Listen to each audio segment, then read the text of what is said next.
Hello મારા યોદ્ધાઓ, સ્વાગત છે આજના ઇતિહાસના સરસ મજાના સેશનમાં. અને આજે આપણે ભણવાનું છે ભારતનું સૌથી મહત્વનું સામ્રાજ્ય એટલે કે ચોલ સામ્રાજ્ય.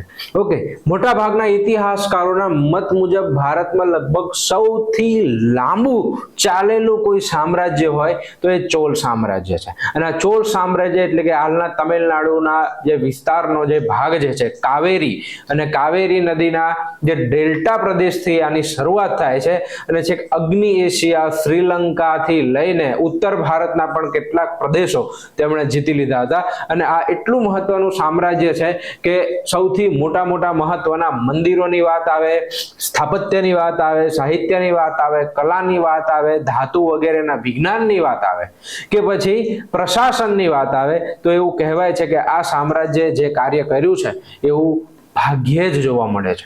ઓકે, અને આ સામ્રાજ્યને prelim as well as mains બંનેની દ્રષ્ટિએ આ ખૂબ મહત્વનું છે. એટલા માટે તમે પાછલા વર્ષના પેપર ઉપાડીને જોશો તમને ખ્યાલ આવશે કે આમાંથી કેવા પ્રકારના પ્રશ્નો આવે છે.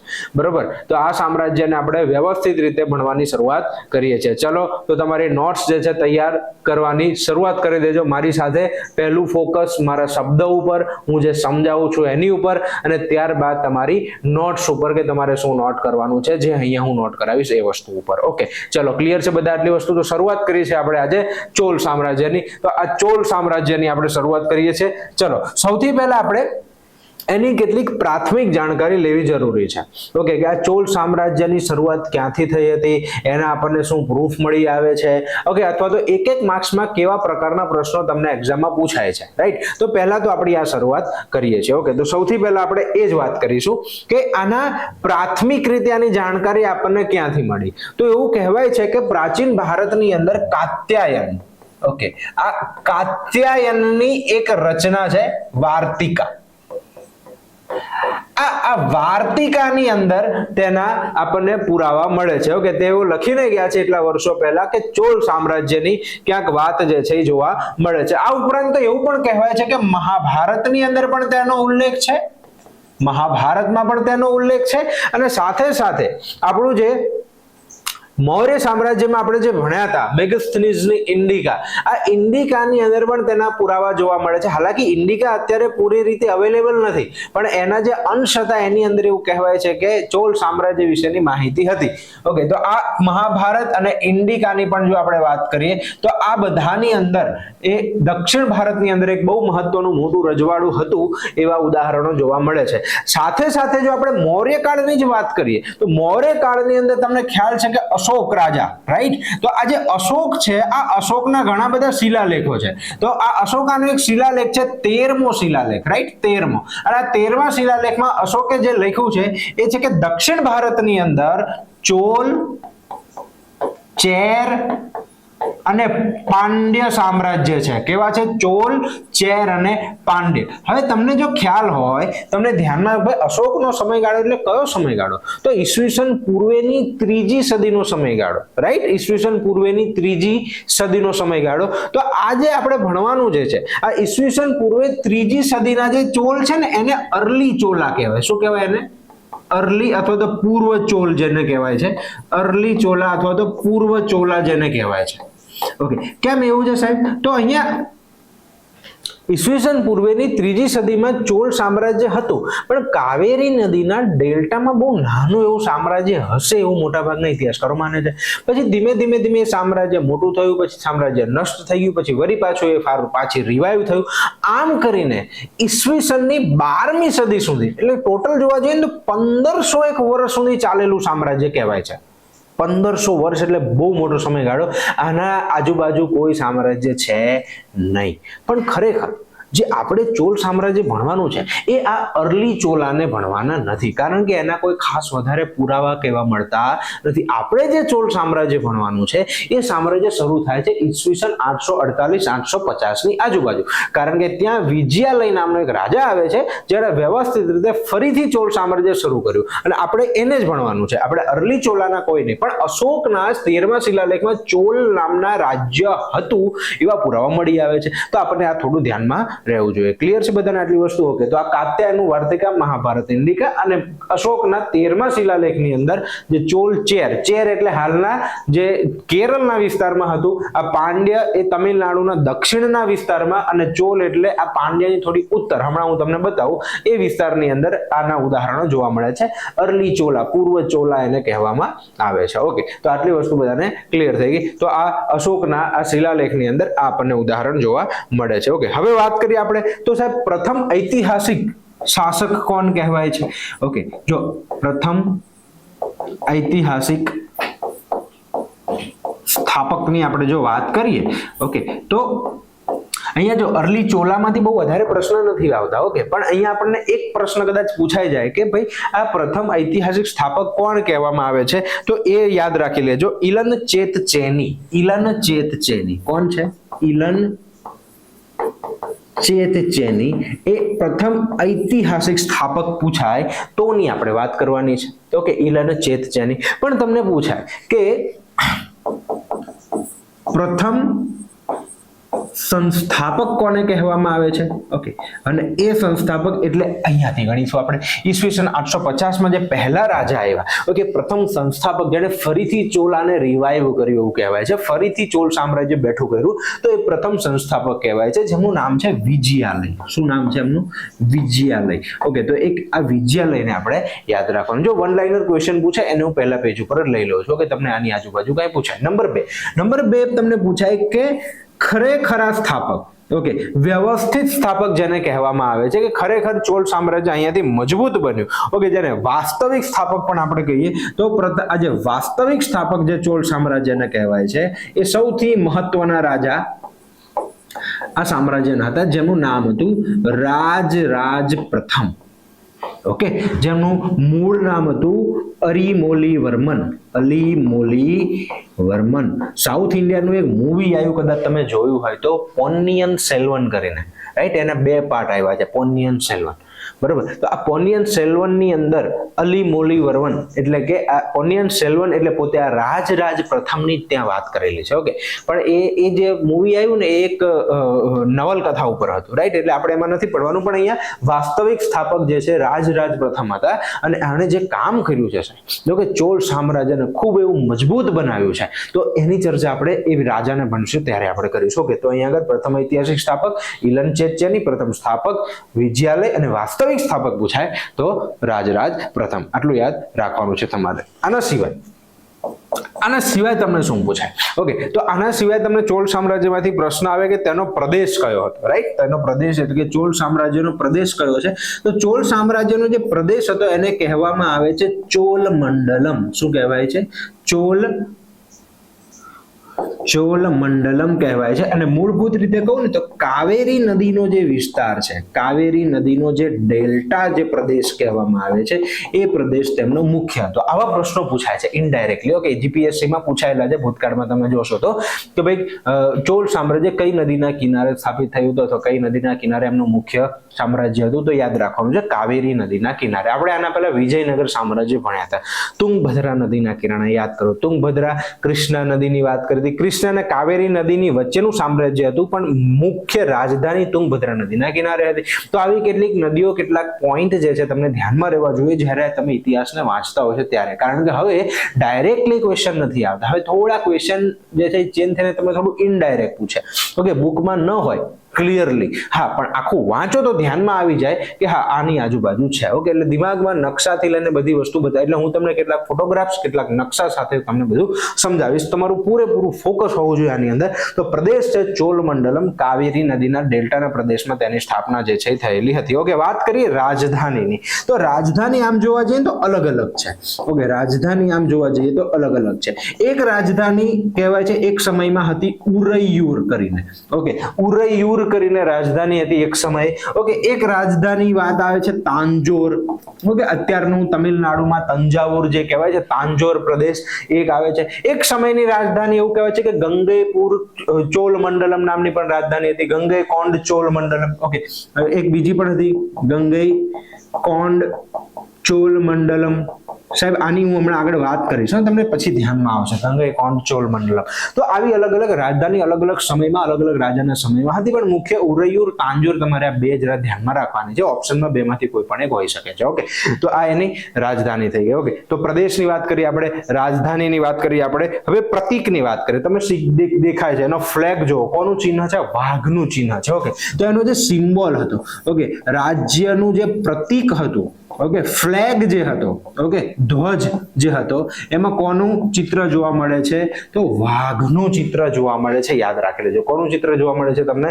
વાઘનું ચિત્ર છે. ઓકે, યાદ કરો આપણે પલ્લવ ભણ્યા હતા. આ પલ્લવની અંદર મેં તમને બતાવ્યું હતું કે એમાંથી પ્રશ્ન પૂછાયો હતો જીપીએસસી માં. એમાં કોનું? સિંહનું ચિત્ર જોવા મળે છે, રાઈટ. ત્યારબાદ પાંડ્ય સામ્રાજ્ય, ઓકે, એમાં માછલીનું ચિત્ર જોવા મળે છે, રાઈટ. તો આ બધું આપણે જે છે એ ભણેલા છે, मतलब मैं તમને સમજાવ્યું હતું. ઓકે, એમાં એક ભૂંડનું ચિત્ર, સુવરનું ચિત્ર પણ પૂછાયું છે રાષ્ટ્રકૂટના સમયની અંદર. ઓકે, તો આવા અલગ અલગ ચિત્રો ક્યારેક ક્યારેક આવી જાય, તો આને ધ્યાનમાં રાખી લેવાનું છે આપણે. ઓકે, વાઘનું ચિત્ર અહીંયા જોવા મળે છે. ઓકે, ત્યારબાદ વાત કરીએ આપણે તો ધર્મ. સાહેબ, મોટા ભાગના રાજા જે હતા આ સમયના એ શૈવ ધર્મ પાળતા હતા. કયો ધર્મ પાળતા હતા? શૈવ. ભગવાન ભોલેનાથને માનતા હતા. રાજ પ્રથમે દક્ષિણ ભારતનું સૌથી મોટું મંદિર બનાવ્યું હતું, જેનું નામ હતું રાજેશ્વરનું મંદિર, અથવા તો એને બૃહદેશ્વરનું મંદિર કહેવાય છે. આ મંદિર જે છે શિવ ભગવાનને સમર્પિત હતું, પણ હારે હારે ત્યાં કેટલીક વિષ્ણુ ભગવાનની મૂર્તિઓ પણ છે, કૃષ્ણ ભગવાનની મૂર્તિઓ છે ત્યાં. ઓકે, રામ સીતાની મૂર્તિઓ છે. તો આ શૈવ ધર્મને મુખ્ય માને છે, પણ હારે હારે વૈષ્ણવ, જૈન, બૌદ્ધિઝમ માટે પણ સહિષ્ણુ છે. ઓકે, અન્ય ધર્મ, શૈવ ધર્મ માને છે અને અન્ય ધર્મ પ્રત્યે એમની નીતિ કેવી છે? તો અન્ય ધર્મ પ્રત્યે સહિષ્ણુ છે. કોઈ એવો મોટો વિરોધ નથી. ઓકે, કોઈ એવો મોટો વિરોધ નથી. હા, એકાદ રાજાના સમયમાં એવું કંઈક થાય છે. વિષ્ણુ ભગવાનની મૂર્તિ જે છે ફુલોતુંગ દ્વિતીયના સમયની અંદર તેમણે સમુદ્રમાં નાખી દીધી હતી. ઓકે, તો એ હું તમને આગળ સમજાવીશ, પણ અહીંયા મોટા ભાગે જે છે આવી રચના જોવા મળે છે. આઈ હોપ આટલી વસ્તુ તમને ખ્યાલ આવી ગયો હશે. અને આ સામ્રાજ્યનો તમે પિક્ચર જોશો તો મેઇન સામ્રાજ્ય જે છે અહીંયા તમે જો દક્ષિણ ભારતનો આપણો જે આ પોર્શન છે, ઓકે, અહીંયા તંજાવુર પણ લખેલું છે, અહીંયા મદુરાઈ પણ લખેલું છે, તમે જોઈ શકો છો આ પોર્શન. ઓકે, ગંગૈકોંડ ચોલપુરમ છે, નાગાપટ્ટિનમ છે.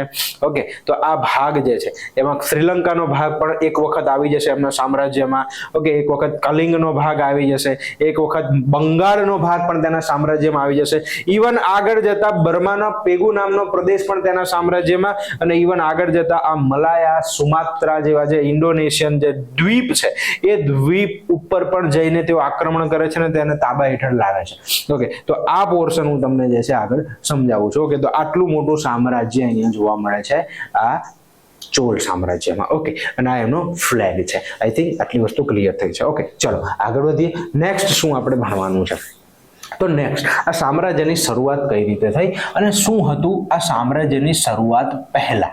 ઓકે, હવે જો શરૂઆત એટલે આપણે અર્લી ચોલાની વાત નહીં કરી. ઓકે, 850 ની આજુબાજુ જે શરૂ થયું ને આપણે એની જ વાત કરીશું. ઓકે, તો આ જે શરૂઆત જે છે એની જો વાત કરીએ આપણે, તો તમે અહીંયા જુઓ કે ચોલ સામ્રાજ્યની શરૂઆત થઈ ને 850 ની આજુબાજુ, એના પહેલા ખરેખર શું સિચ્યુએશન હતી આ મેપમાં મેં બતાવ્યું છે. ઓકે, તમે જોશો કે અહીંયા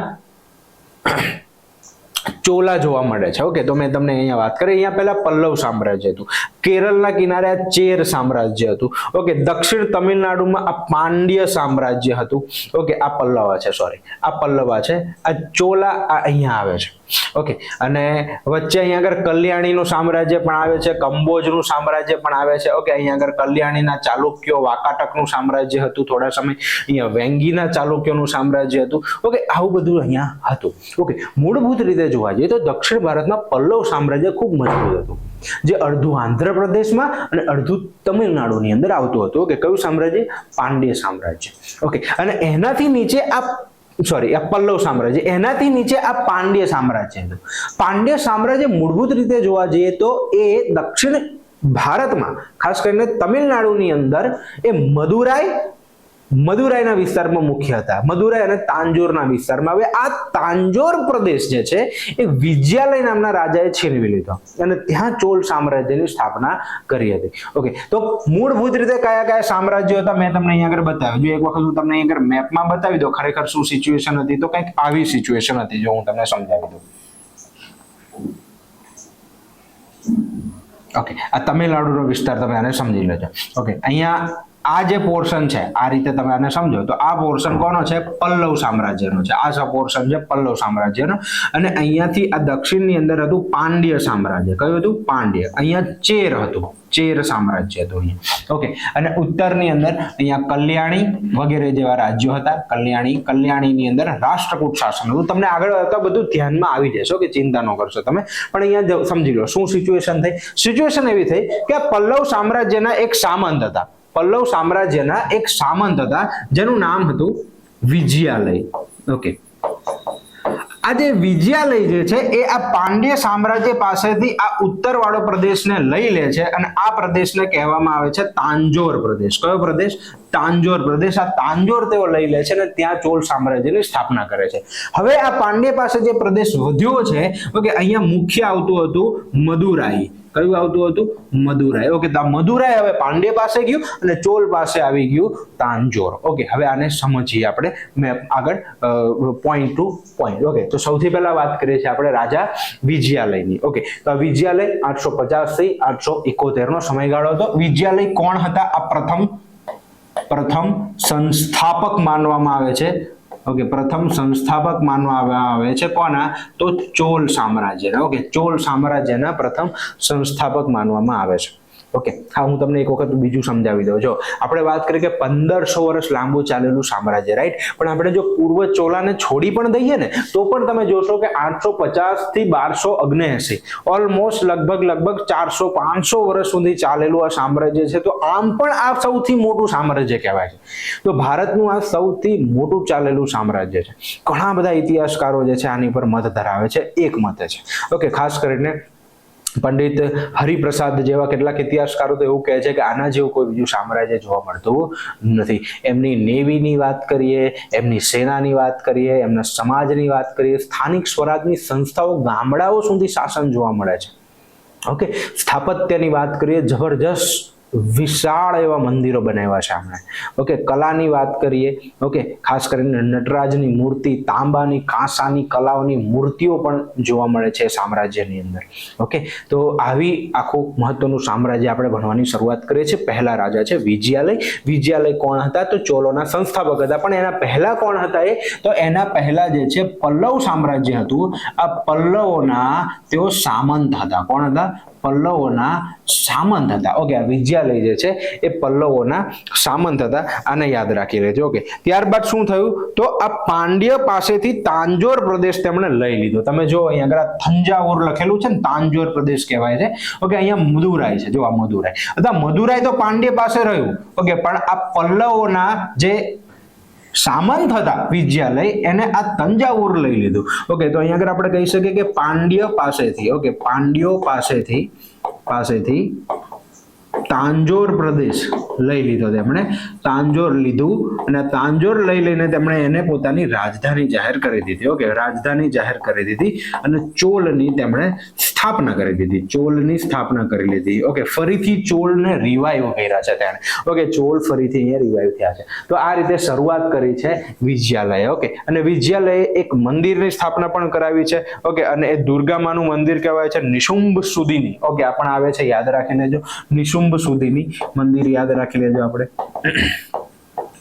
નિશુંભ સુધીની બહુ બધા મંદિરો હોય છે. ઓકે. આના સમયમાં પણ આપણે કંઈક એવું યાદ રાખવાનું જેના ચાન્સીસ વધારે હોય. જો પૂછવા લાગે મંદિરમાંથી તો આમાંથી જ આવવું જોઈએ. ઓકે. એવા પ્રકારની નોટ્સ અહીંયા આપણે તૈયાર કરવાની છે. તો નિશુંભ સુધીની દુર્ગા માતાને સમર્પિત કહેવાય છે. તો આ મંદિરની અહીંયા વાત આવે છે. ઓકે. તો આ રીતનું અહીંયા વિજયાલયની આ શરૂઆત છે જેને આપણે સમજીએ છીએ. ત્યારબાદ એના પછી એના પુત્ર આવે છે જેનું નામ છે આદિત્ય પ્રથમ. ઈસવીસન 871 થી 907 નો સમયગાળો છે. હવે આ આદિત્ય પ્રથમે જે કામ કર્યું છે સૌથી મહત્વનું છે. આદિત્ય પ્રથમે શું કર્યું છે? તો પલ્લવોના છેલ્લા રાજા જે હતા અપરાજિત વર્મન કરીને આ અપરાજિતને હરાવી દીધા. મેં તમને પલ્લવ સામ્રાજ્ય ભણાવ્યું ત્યારે પણ સમજાવ્યું હતું. અહીંયા પણ સમજી લો. આ આદિત્ય પ્રથમે શું કર્યું છે? તો આ પલ્લવોના સામ્રાજ્યને હરાવીને આજે તોંડઈ મંડલમ વિસ્તાર કહેવાતો હતો આ પલ્લવોનો, એને પોતાના સામ્રાજ્યમાં જોડી દીધો. મતલબ કે આ ચોલ સામ્રાજ્ય વધીને હવે ખૂબ મોટું થઈ ગયું. જો તમે એક જ સાથે. ઓકે. તો આદિત્ય પ્રથમની શરૂઆત અહીંયા આપણે યાદ રાખીશું. આદિત્ય પ્રથમ શું કર્યું છે? આદિત્ય પ્રથમે તો પલ્લવોના છેલ્લા રાજા કોણ હતા? છેલ્લા રાજા જેનું નામ હતું અપરાજિત વર્મન. ઓકે, અપરાજિત વર્મનને હરાવી દીધા. ઓકે, હવે આ હારી ગયો એટલે એનું જે સામ્રાજ્ય હતું જેને કહેવાતું હતું તોંડઈ મંડલમ. ઓકે, આ તોંડઈ મંડલમ જે છે તેને જીતી લીધું. ઓકે, તોંડઈ મંડલમ જીતી લીધું અને તોંડઈ મંડલમ જીતી ગયો ને એટલે તેને એક બિરુદ મળ્યું. ઓકે, એનું બિરુદ શું હતું? તો તોંડઈ કોંડ. ઓકે, મોટાભાગના જે પ્રદેશ જીતે ને એના નામ પાછળ કોંડ લગાવી દેવામાં આવે. ઓકે, ગંગઈ કોંડ, તોંડઈ કોંડ. ઓકે, તો આ છે ઓકે કેરલા કોંડ, એ હું તમને સમજાવી શકું. ઓકે, તો તોંડઈ કોંડ તરીકેનું બિરુદ આદિત્ય પ્રથમે ધારણ કર્યું. તોંડઈ મંડલમ જીતી લીધા બાદ મતલબ પલ્લવનું સામ્રાજ્ય તેને જીતી લીધું. ઓકે, તો ત્યાં સુધી સામ્રાજ્ય તેને ફેલાવી દીધું આદિત્ય પ્રથમે. અને કાવેરી નદીના કિનારે સાહેબ એક મંદિર બનાવ્યું તેને. ઓકે, કાવેરી નદીના કિનારે એક મંદિર બનાવ્યું, સુંદરેશ્વરનું મંદિર.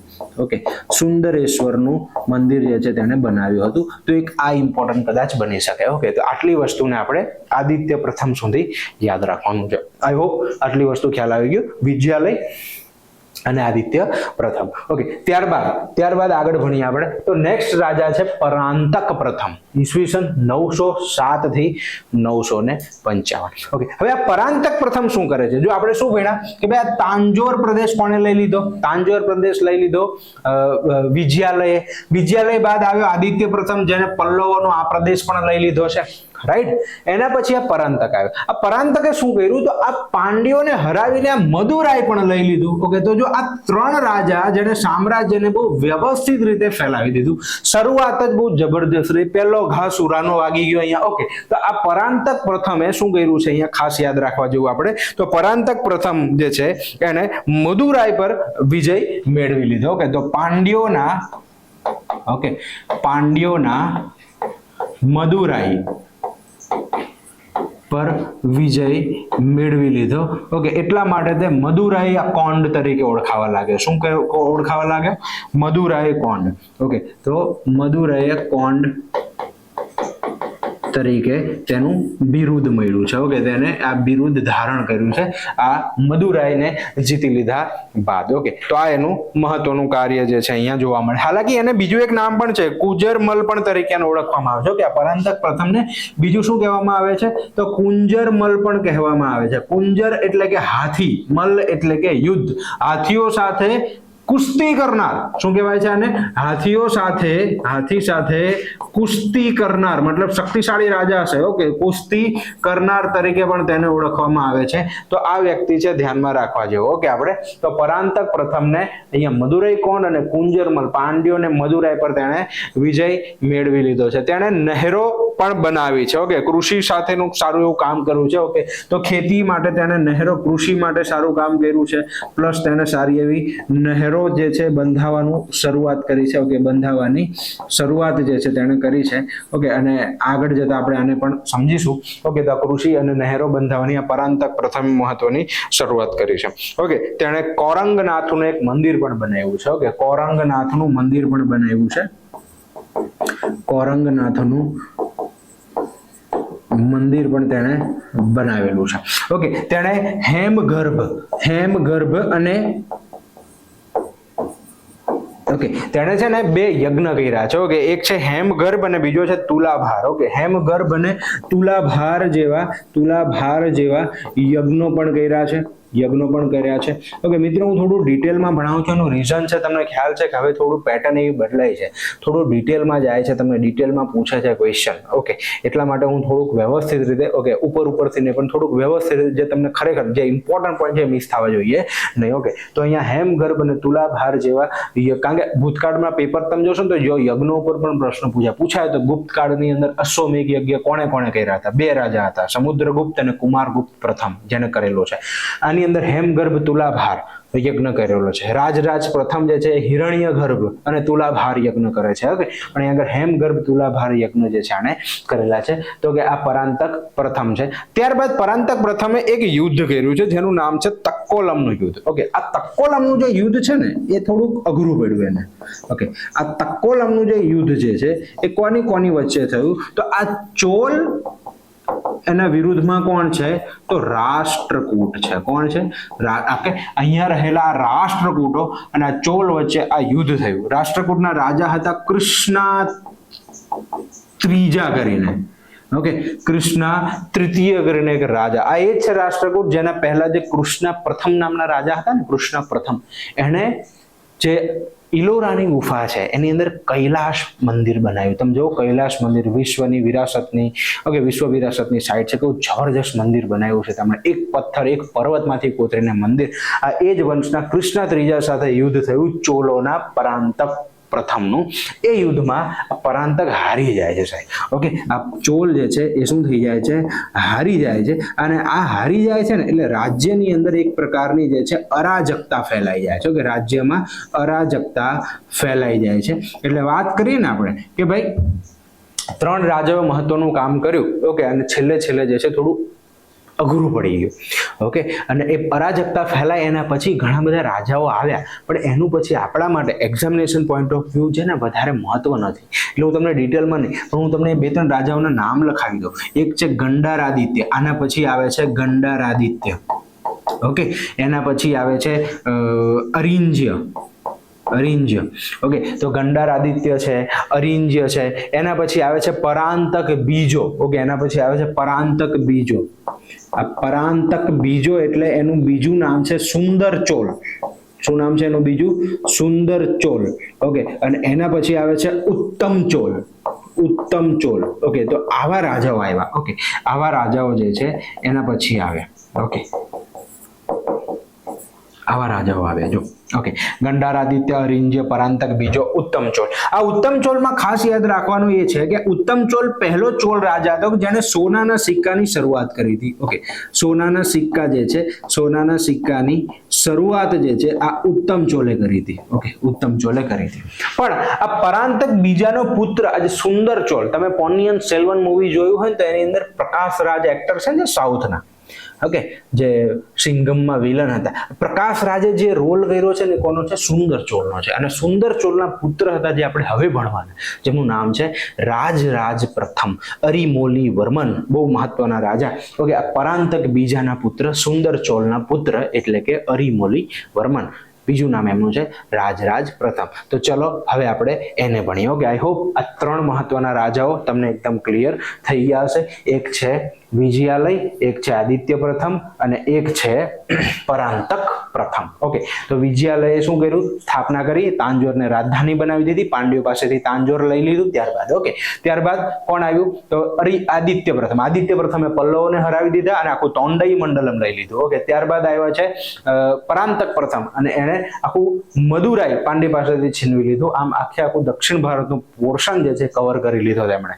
ઓકે, પણ રાષ્ટ્રકૂટ સામેનો યુદ્ધ થતા રાજ્ય થોડું નબળું પડ્યું. ઓકે, અને ત્યારબાદ એને રિવાઈવ કરે છે આ બધા રાજા. ઓકે, ગંડારાદિત્ય, અરિંજ્ય અને પરાંતક બીજો, ઉત્તમ ચોલ વગેરે જેવા રાજા. ઓકે, તો 30 વર્ષ સુધી આ બધાઓ શાસન કરે છે.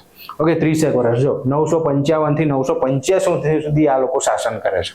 ઓકે, 955 થી 985 સુધી. ઓકે, આ લોકો શાસન કરે છે. આ બધા લોકો શાસન કરે છે. અને ત્યારબાદ હવે આવે છે 985 ની અંદર સૌથી મહત્વના રાજા જેનું નામ છે રાજરાજ પ્રથમ. ઓકે, 985 થી 1014 ઓલમોસ્ટ 29 વર્ષ સુધી 30 વર્ષ સુધી તેમનું શાસન રહ્યું. ઓકે, અને આ રાજા એટલે કે રાજરાજ પ્રથમ. ઓકે, સૌથી પહેલા યાદ આવવું જોઈએ શું આ રાજરાજ પ્રથમમાં તમને? તો યાદ આવવું જોઈએ કે વાસ્તવિક સ્થાપક માનવામાં આવે છે.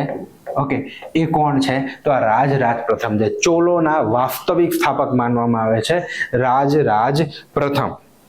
ઓકે, અને એમનું જે મૂળ નામ હતું એ હતું અરિમોલી વર્મન. ઓકે, મૂળ નામ શું હતું એમનું? તો અહીંયા મૂળ નામ યાદ રાખી લેજો. મૂળ નામ શું હતું? મૂળ નામ હતું અરિમોલી વર્મન. તો આ રાજરાજ છે ને એ તેમણે ઉપમા ધારણ કરી હતી, બિરુદ લીધું હતું કે રાજરાજ પ્રથમ, એ તેમણે બિરુદ ધારણ કર્યું હતું અને ત્યારથી તેઓ રાજરાજ પ્રથમના નામે જ ઓળખાય છે સાહેબ. અને આમની સૌથી મોટી ઉપલબ્ધિ શું હતી ખબર છે? આમની સૌથી મોટી ઉપલબ્ધિ હતી નેવીની સ્થાપના. ઓકે, સૌથી મહત્વનું કાર્ય શું હતું? તો નેવીની સ્થાપના જે છે તેમણે કરી હતી. ઓકે, નેવીની સ્થાપના. ઓકે, નૌકા સેના. ઓકે, નૌકા સેના જે છે, આ નૌકા સેનાની સ્થાપના કરવી એ તેમનું મહત્વનું કાર્ય જે છે, કારણ કે આ જ નૌકા સેનાની મદદથી ચોલ સામ્રાજ્ય ખૂબ મોટું બનવાનું સાહેબ. ઓકે, આ જ નૌકા સેનાથી મોટું બનવાનું, પ્લસ એમણે સામ્રાજ્યને મજબૂત પણ બનાવ્યું. તમે જો અહીંયા આગળ તમને આ જે બ્લુ કલર દેખાય છે ને, જેટલો આ બ્લુ કલર, ઓકે, ત્યાં સુધીનું સામ્રાજ્ય તેમણે વધાર્યું છે. ઓકે, અને એને મજબૂત કર્યું છે. ઓકે, ત્યાં સુધીનું સામ્રાજ્ય વધારીને તેણે મજબૂત કર્યું છે. ખાસ જો વાત કરીએ તો તેણે ચેર રાજા, ઓકે, જો હવે યુદ્ધ લઈએ છે ને, ઓકે, યુદ્ધ, ઓકે, તો એની વાત કરીએ તો એમાં સૌથી પહેલા જો વાત કરીએ તો ચેર. ઓકે, ચેર એટલે હાલનું જે કેરળ છે. ઓકે, આ કેરળના રાજા, જો અહીંયા બતાવો તમને, ઓકે, મેપની અંદર. ઓકે, આ જો આ ચેર, ઓકે, આ ચેરા જે કહેવાય છે, આ ચેરના રાજાને તેમણે હરાવ્યા છે સૌથી પહેલા. ત્યારબાદ તેમણે આ પાંડ્યના રાજાને પણ ફરીથી હરાવ્યા છે. આ સામ્રાજ્યને મજબૂત કરી નાખ્યું, આ બેને ખતમ કરી નાખ્યા. ચેર અને પાંડ્ય સામ્રાજ્યને તેણે એકદમ નાના કરી નાખ્યા અને ત્યાં પોતાની સ્થાપના કરી નાખી. ત્યારબાદ તેણે ગંગ રાજ્યને પણ હરાવ્યું. તો અહીંયા ઉત્તરમાં ગંગ રાજ્ય હતું. ઓકે, અત્યારના કર્ણાટકના મૈસૂર પાસેનું આ ગંગોને તેમણે હરાવ્યા હતા. પછી કલ્યાણી સામ્રાજ્ય હતું અહીંયા, કલ્યાણી. ઓકે, કલ્યાણીના રાજાઓને પણ તેણે હરાવ્યા હતા. કલ્યાણીના અને વેંગીના ચાલુક્ય બંનેને તેણે હરાવ્યા હતા.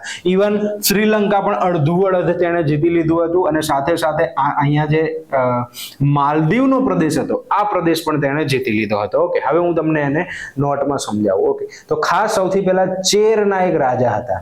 ઓકે, આ ચેરના એક રાજા હતા રવિવર્મન. ઓકે, ચેરના રાજા કોણ છે? રવિવર્મન. આ રવિવર્મનને હરાવ્યા હતા તેણે, હરાવ્યા રવિવર્મનને. અને રવિવર્મનને હરાવીને તેણે જે ઉપમા ધારણ કરી એ છે કેરલાંતક. શું કહેવાય છે એને? કેરલાંતક. જો કેરળનો પ્રદેશ છે, રાઈટ? કયો પ્રદેશ છે? કેરળનો. ઓકે, તો આ કેરળ પ્રદેશ જીત્યા બાદ રાજરાજ પ્રથમ કેરલાંતક કહેવાય. ચેરને હરાવી દીધા, કેરલાના ચેરોને હરાવી દીધા અને રવિવર્મનને હરાવ્યા અને કેરલાંતક કહેવાયો. ઓકે, ત્યારબાદ વાત કરીએ તો પાંડ્ય. ઓકે, પાંડ્ય એટલે કે તમિલનાડુનો દક્ષિણનો ભાગ, મદુરાઈ વાળો જે ભાગ છે. ઓકે, આ પાંડ્યના રાજા હતા અમરભુજંગ. ઓકે, આ અમરભુજંગને પણ તેણે હરાવ્યા છે. ઓકે, પાંડ્યના અમરભુજંગ, અમરભુજંગ, આ અમરભુજંગને હરાવ્યા. અને અમરભુજંગને હરાવ્યા બાદ તેણે જે ઉપનામ ધારણ કર્યું છે જે જયગોંડ. શું નામ છે? જયગોંડ. ઓકે, જો અમુક બાબતો હું તમને લખાવી નાખું છું જે જરૂરી છે. ઓકે, તો પાંડ્યને હરાવ્યા અને જયગોંડ કહેવાય. ત્યારબાદ મૈસૂરના જે ગંગ કહેવાતા હતા. ઓકે, મૈસૂરના ગંગ. ઓકે, મૈસૂરના ગંગ, આ ગંગને પણ તેણે હરાવ્યા. ઓકે, અને આ મૈસૂરના જે ગંગ છે એને હરાવીને ચોલ નારાયણની ઉપમા તેણે ધારણ કરી. ઓકે, શું ઉપમા ધારણ કરી તેણે? ચોલ નારાયણની ઉપમા ધારણ કરી છે તેણે, રાઈટ? તો આટલી વસ્તુ તમારે ખાસ અહીંયા ધ્યાનમાં રાખવાની છે. આ ઉપરાંત જો વાત કરીએ તો તેણે, આ ઉપરાંત જો વાત કરીએ તો કલ્યાણી અને વેંગી. ઓકે, કલ્યાણી છે ને એ સમજો કે આ જગ્યાએ જો અહીં વેસ્ટર્ન ચાલુક્ય લખેલું જ છે. મેં જો આ કલ્યાણી. ઓકે, આ કલ્યાણી પ્રદેશ અને આ વેંગી પ્રદેશ, જો તમે અહીંયા પણ લખેલું છે, તમને દેખાતું હોય તો. ઓકે, તો આ બંને જગ્યા ઉપર ચાલુક્યોનું શાસન હતું. ઓકે, અહીંયાના ચાલુક્ય વેસ્ટર્ન ચાલુક્ય અને અહીંયા ચાલુક્ય ઈસ્ટર્ન ચાલુક્ય કહેવાતા. કે વેંગીના ચાલુક્ય કહેવાતા. તો આ બંનેના રાજાઓને પણ તેણે હરાવ્યા છે. વેંગીના ચાલુક્યને હરાવ્યા છે તેને. શું? ચાલુક્યોને હરાવ્યા છે તેણે. ઓકે, જુઓ તમે ક્યાં સુધી તેણે સામ્રાજ્યને ફેલાવ્યું છે. ઓકે, તો એકદમ મજબૂત સામ્રાજ્ય તેને અહીંયા સ્થાપી દીધું છે. ઓકે, અને ચેરને હરાવ્યા, પાંડ્યને હરાવ્યા. ઓકે, અહીંયા આગળ ગંગને હરાવ્યા, ચાલુક્યને હરાવ્યા. ઓકે, બંને ચાલુક્યોને તેણે હરાવ્યા. અને ત્યારબાદ તેની જે નૌકા સેના હતી સાહેબ, એનો ઉપયોગ કર્યો અને શ્રીલંકામાં આક્રમણ કર્યું અને અડધ શ્રીલંકા તેણે જીતી લીધું. ઓકે, શ્રીલંકાની રાજધાની હતી અનુરાધાપુર, એને નષ્ટ કરી નાખી અને નવી રાજધાની મામુંડી ચોલપુરમની તેણે સ્થાપના કરી છે. ઓકે, તો આ રીતનું એક મહત્વનું. તો હવે વાત કરીએ આપણે શ્રીલંકા. ઓકે, તો શ્રીલંકા પર આક્રમણ આક્રમણ, શ્રીલંકા જેને સિલોન કહેવાતું હતું, ઓકે સિલોન, શ્રીલંકાને શું કહેવાતું હતું? સિલોન. ઓકે, સિલોન પર આક્રમણ કર્યું છે તેણે, સિલોન પર આક્રમણ કર્યું અને જે રાજધાની હતી તેની, ઓકે શ્રીલંકાની રાજધાની હતી અનુરાધાપુર, ઓકે રાજધાની અનુરાધાપુર નષ્ટ કરી, અનુરાધાપુર તેને નષ્ટ કરી નાખી અને અનુરાધાપુર તેને નષ્ટ કરીને નવો પ્રદેશ, ઓકે શેની સ્થાપના કરી છે તેને? તો સ્થાપના કરી છે તેને મામુંડી ચોલપુરમની સ્થાપના કરી છે. ઓકે, મામુંડી ચોલપુરમની સ્થાપના કરી છે. તો આ શ્રીલંકાનું કામ. જો તમે અહીંયા આગળ જે બ્લુ કલરનો ભાગ દેખાય છે ને ત્યાં સુધી તેણે જીતી લીધું. પછી જે ગુલાબી ભાગ દેખાય છે ને એ જીતશે, આના પછી જે આવશે ને એ રાજા. એટલે આખું શ્રીલંકા તેના સામ્રાજ્યમાં આવી જવાનું છે, પણ આને અડધું જીતી લીધું છે. ઓકે, અને ખૂબ મહત્વનું કામ જે છે એનું કહેવામાં આવે છે. ઓકે, એની નૌકા સેનાની મદદથી તેણે આ બહુ જબરજસ્ત કામ કર્યું છે. આગળ જતા તેણે માલદીવ સુધી, ઓકે છેલ્લું યુદ્ધ તેણે એવું કહેવાય છે કે માલદીવ પ્રદેશમાં, કે માલદીવના એ જમાનામાં તો એવું કહેવાય છે કે માલદીવમાં કંઈક 12,000 ટાપુઓ હતા. વિચાર કરો તમે, બહુ વધારે કહેવાય. ઓકે, પણ આપણે 12,000 ને છોડો, આપણે મેઇન શું છે કે તો માલદીવ પ્રદેશ જે છે સાહેબ તેને જીતી લીધો છે. ઓકે, તો માલદીવ પર, ઓકે માલદીવ જે કહેવાતું અત્યારનું જે માલદીવ છે, આ માલદીવ પણ તેણે જીતી લીધું છે.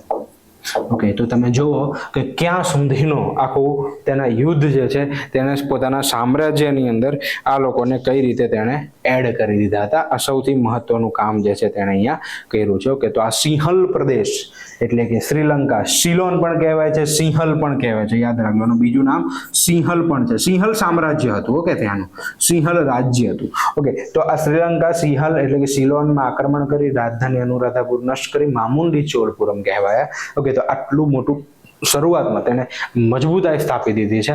આ છે રાજ પ્રથમ. ઓકે, રાજ પ્રથમે આ મહત્વના કાર્ય અહીંયા કર્યા છે. ઓકે, તો આટલી વસ્તુ આઈ હોપ તમને અહીંયા ક્લિયર થઈ છે. એના સિવાય હજી રાજ પ્રથમમાં બીજું શું છે ઇમ્પોર્ટન્ટ? તો બીજું છે કે સાહેબ ચીનમાં રાજદૂત મોકલ્યા છે તેણે, રાજદૂત મોકલ્યા છે. મતલબ કે ચીન સાથે વ્યાપારની શરૂઆત અહીંયા થાય છે અને આ વ્યાપારના કારણે જ આગળ જે રાજેન્દ્ર પ્રથમ આવશે ને એ છેક અગ્નિ એશિયા સુધી યુદ્ધ કરવા જવાના છે. આ જ ચીન સાથેના વ્યાપારના કારણે જ હું તમને આગળ સમજાવું છું. ઓકે, તો ચીનમાં રાજદૂત મોકલવાનું કાર્ય ચોલ સામ્રાજ્યમાં આ રાજ પ્રથમ નામના રાજાએ જે છે શરૂઆત કરી છે.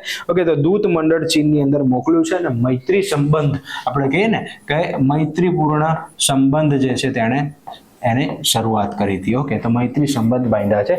હજી જો વાત કરીએ તો સાહેબ સ્થાનિક સ્વરાજ્યની શરૂઆત આણે કરી છે. ઓકે, સ્થાનિક સ્વરાજની શરૂઆત જે છે સાહેબ, શરૂઆત જે છે એણે કરી છે. ઓકે, જે ગાંધીજીનું સ્થાનિક સ્વરાજ છે ને કે ભાઈ આપણા ગામમાં તો આપણા ગામના લોકોનું શાસન હોવું જોઈએ, રાઈટ છે, એમાં બહારથી બીજા કોઈ શાસન કરી જાય એમ નહીં. તો જે સ્થાનિક સ્વરાજ કહેવાય છે કે ઓકે સ્વરાજ્યની જે વિકેન્દ્રીયકરણ, ઓકે રાજ્યની શાસનનું વિકેન્દ્રીયકરણની જે ભાવના પરિભાવના જે છે એ અહીંયા આ રીતથી શરૂઆત થઈ છે. તો આનું પણ એ જમાનામાં આ બહુ મોટું કામ કહેવાય છે. ઓકે, કે ગામના લોકોને થોડીક સ્વતંત્રતા સાથે શાસન કરવાનો જે છે એ કાર્ય. ઓકે, તો આ સ્થાનિક સ્વરાજ્યની શરૂઆત પણ તેમણે કરી છે. હવે જો સ્થાપત્યની વાત કરીએ, ઓકે તો ખૂબ મહત્વનું એક મંદિર છે સાહેબ. ઓકે, તમને જે દેખાય છે મંદિર, ઓકે આ મંદિર એ દક્ષિણ ભારતનું સૌથી મોટું મંદિર કહેવામાં આવે છે અને આ મંદિરનું નામ છે બૃહદેશ્વરનું મંદિર. રાજ પ્રથમે બંધાવ્યું છે એટલા માટે તેને રાજેશ્વરનું મંદિર તરીકે પણ ઓળખવામાં આવે છે. ઓકે, ખૂબ મોટું મંદિર અહીંયા કહેવામાં આવે છે. ઓકે, તમે જો કદાચ તમને જો દેખાતો હોય તો જો માણસ વ્યક્તિ આટલો નાનો દેખાય છે, ત્યાં આટલો નાનો વ્યક્તિ દેખાય છે.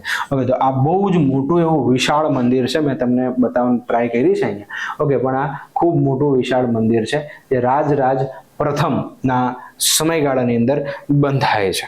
ઓકે, તો અહીંયા નોટ આપણે કરી લઈશું કે ક્યાં બંધાય છે તો સાહેબ તાંજોરની અંદર. ઓકે, ક્યાં? તાંજોર, જેને તંજાવુર પણ કહેવાય છે, તંજાવુર પણ કહેવાય છે, ત્યાં બનાવ્યું છે આ બૃહદેશ્વરનું મંદિર.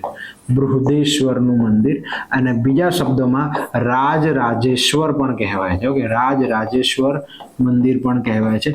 ઇવન આ મંદિરને છે ને દક્ષિણ મેરુ પણ કહેવાય છે. શું કહેવાય છે ને? દક્ષિણનો મેરુ. ઓકે, પણ કહેવાય છે, મતલબ પર્વત જેવું. ઓકે, દક્ષિણ મેરુ તરીકે પણ આને ઓળખવામાં આવે છે. ખૂબ મહત્વની ખાસિયત છે આ મંદિરની. ઓકે, આ મંદિર જે છે એમાં 2 ગોપુરમ આવેલા છે. ઓકે, 2 જેટલા ગોપુરમ એટલે પ્રવેશ દ્વાર જેને કહેવામાં આવે. ઓકે, આની ખાસિયત શું છે તો બે ગોપુરમ છે આ મંદિરમાં. ઓકે, ગોપુરમ એટલે શું કહેવાય? સમજો કે પહેલા આ રીતે મંદિર જે બનતું ને એનું આ રીતે પ્રાંગણ બનતું, રાઈટ? અહીંયા આગળ મેઇન મંદિર બનતું, અહીંયાથી એન્ટ્રી ગેટ હોય. તો આ જે એન્ટ્રી ગેટ છે ને આ એન્ટ્રી ગેટ ઉપર પણ મંદિર જેવી કે વિશાળ ગેટ બનાવવામાં આવે. મંદિરના જેવો જ વિમાન આકારનો એક ગેટ બનાવવામાં આવે.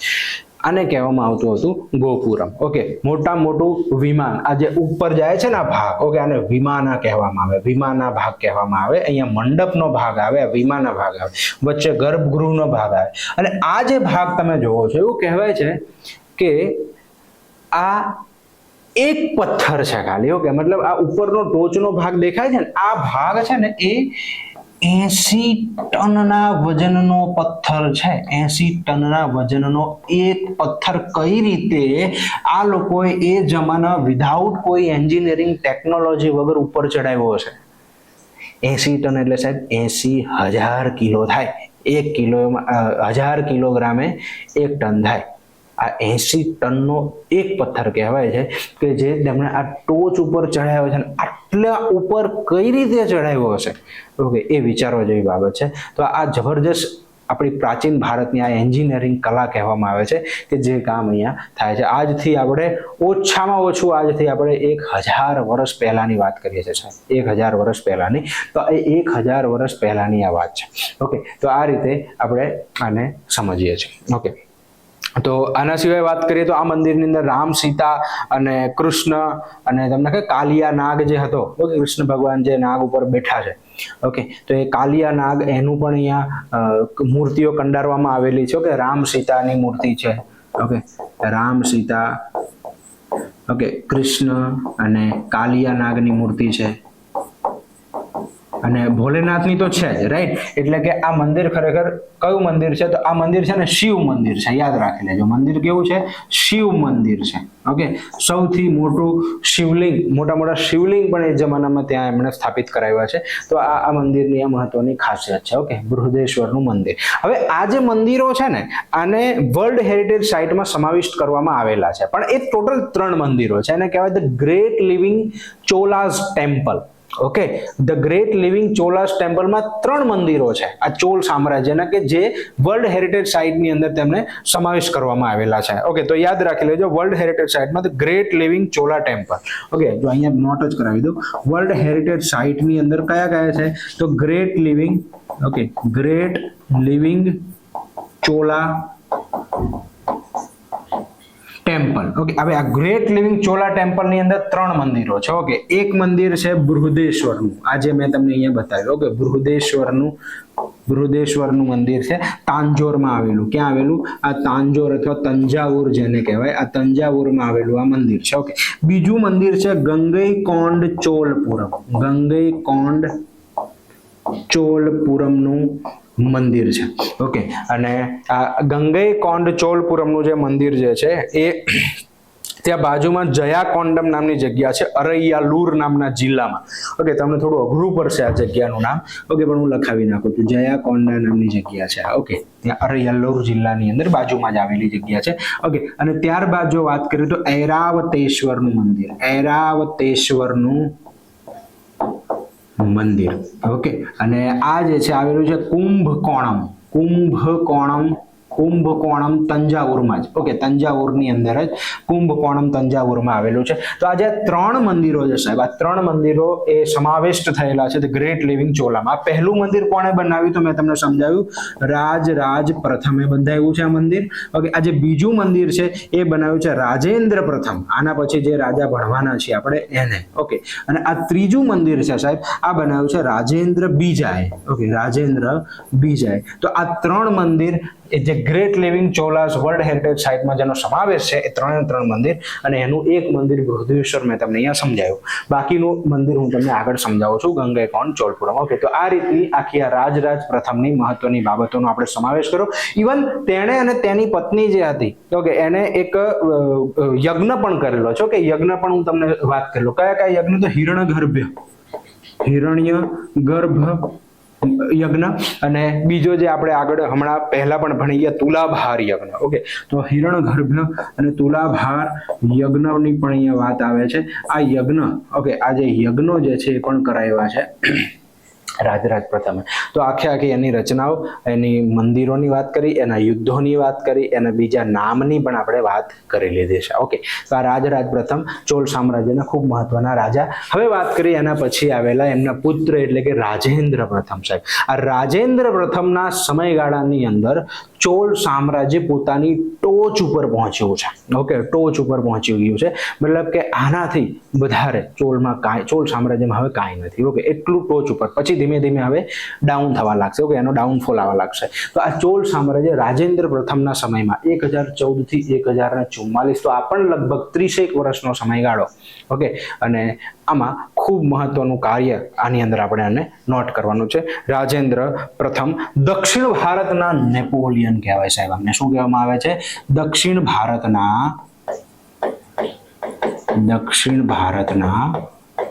નેપોલિયન કહેવાય છે સાહેબ.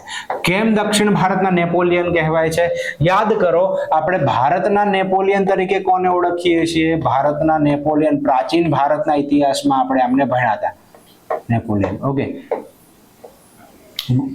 ઓકે, વિન્સ્ટન સ્મિથ ઇતિહાસ ઉપર એક પુસ્તક લખાય છે, the early history of India કરીને, ધ વિન્સ્ટન સ્મિથ. આ વિન્સ્ટન સ્મિથ જે છે એ ગુપ્ત સામ્રાજ્યના રાજા સમુદ્રગુપ્તને ભારતના નેપોલિયન કહે છે. ઓકે, કોને કહેવામાં આવે છે? સમુદ્રગુપ્તને કહેવામાં આવે છે, સમુદ્રગુપ્તને.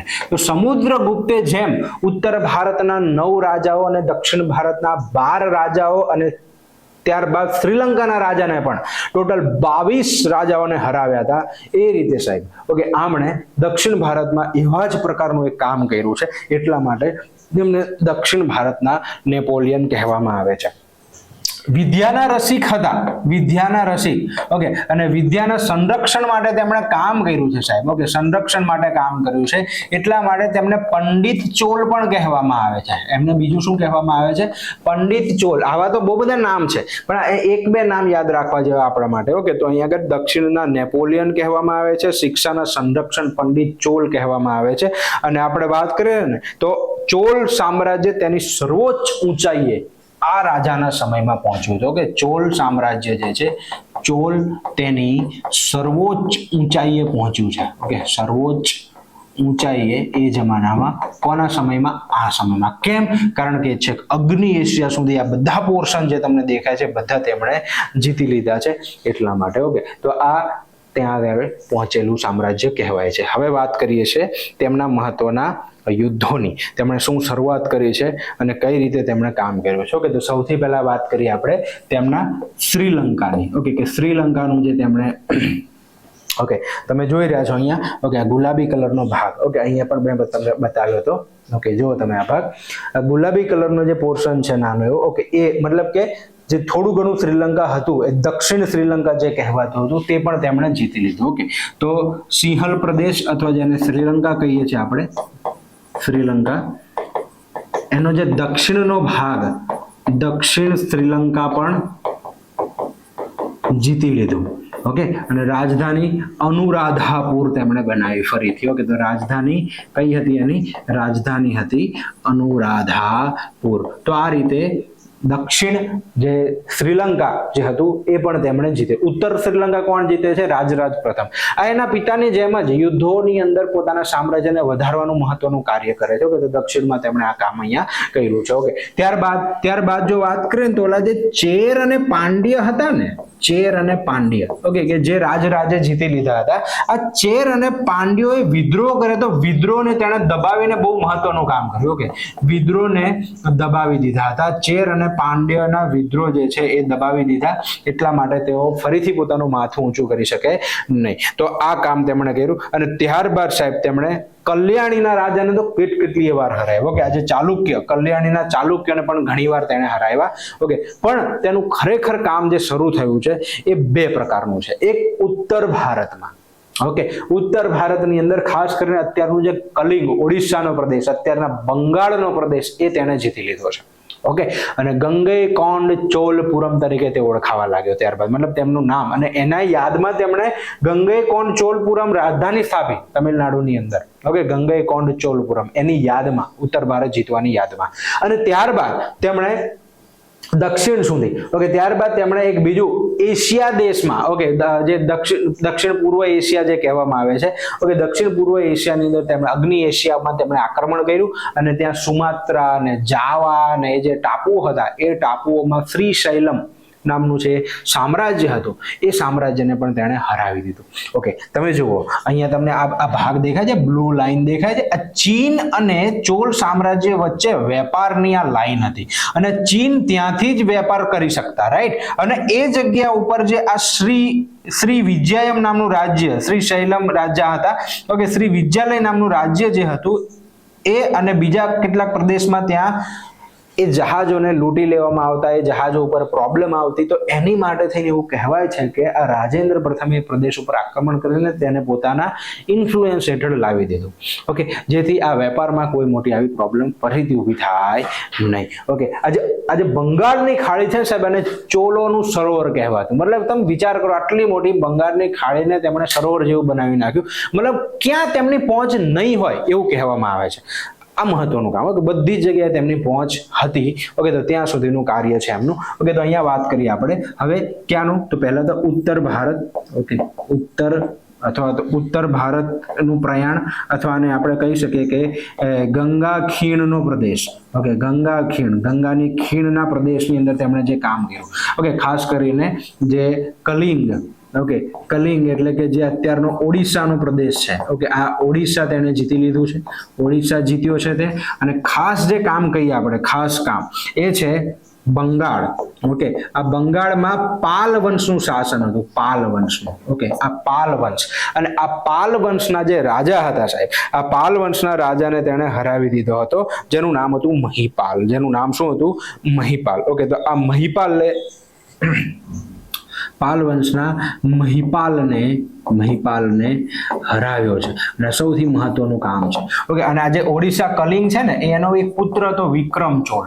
ઓકે, વિક્રમ ચોલ, આ વિક્રમ ચોલ એનો પુત્ર હતો, રાજેન્દ્ર પ્રથમનો પુત્ર વિક્રમ ચોલે તેનું જે છે એ નેતૃત્વ કર્યું હતું. ઓકે, એના નેતૃત્વની અંદર આ કલિંગ પ્રદેશ અને બંગાળમાં પાલ વંશ મહિપાલને હરાવી દીધો સાહેબ. અને આ ગંગા ખીણનો પ્રદેશ તેને જીતી લીધો, રાઈટ. અને આ ગંગા ખીણનો પ્રદેશ જીતી, બંગાળમાં આવે ને ગંગા નદી, રાઈટ. તો ગંગા નદીનો પ્રદેશ તેને, એટલા માટે તે ગંગૈકોંડચોલપુરમ નામની રાજધાની સ્થાપી છે તેને. ઓકે, એટલા માટે તેને શું કર્યું છે, તો કાવેરી, અથવા એમ કે દક્ષિણમાં, ઓકે, દક્ષિણની અંદર તેમણે આ સ્થાપના કરી છે. ઓકે, કાવેરી નદીના કિનારે, ઓકે, કાવેરી નદીના કિનારે આ વિજયની યાદમાં, ઓકે, કાવેરીના કિનારે જે છે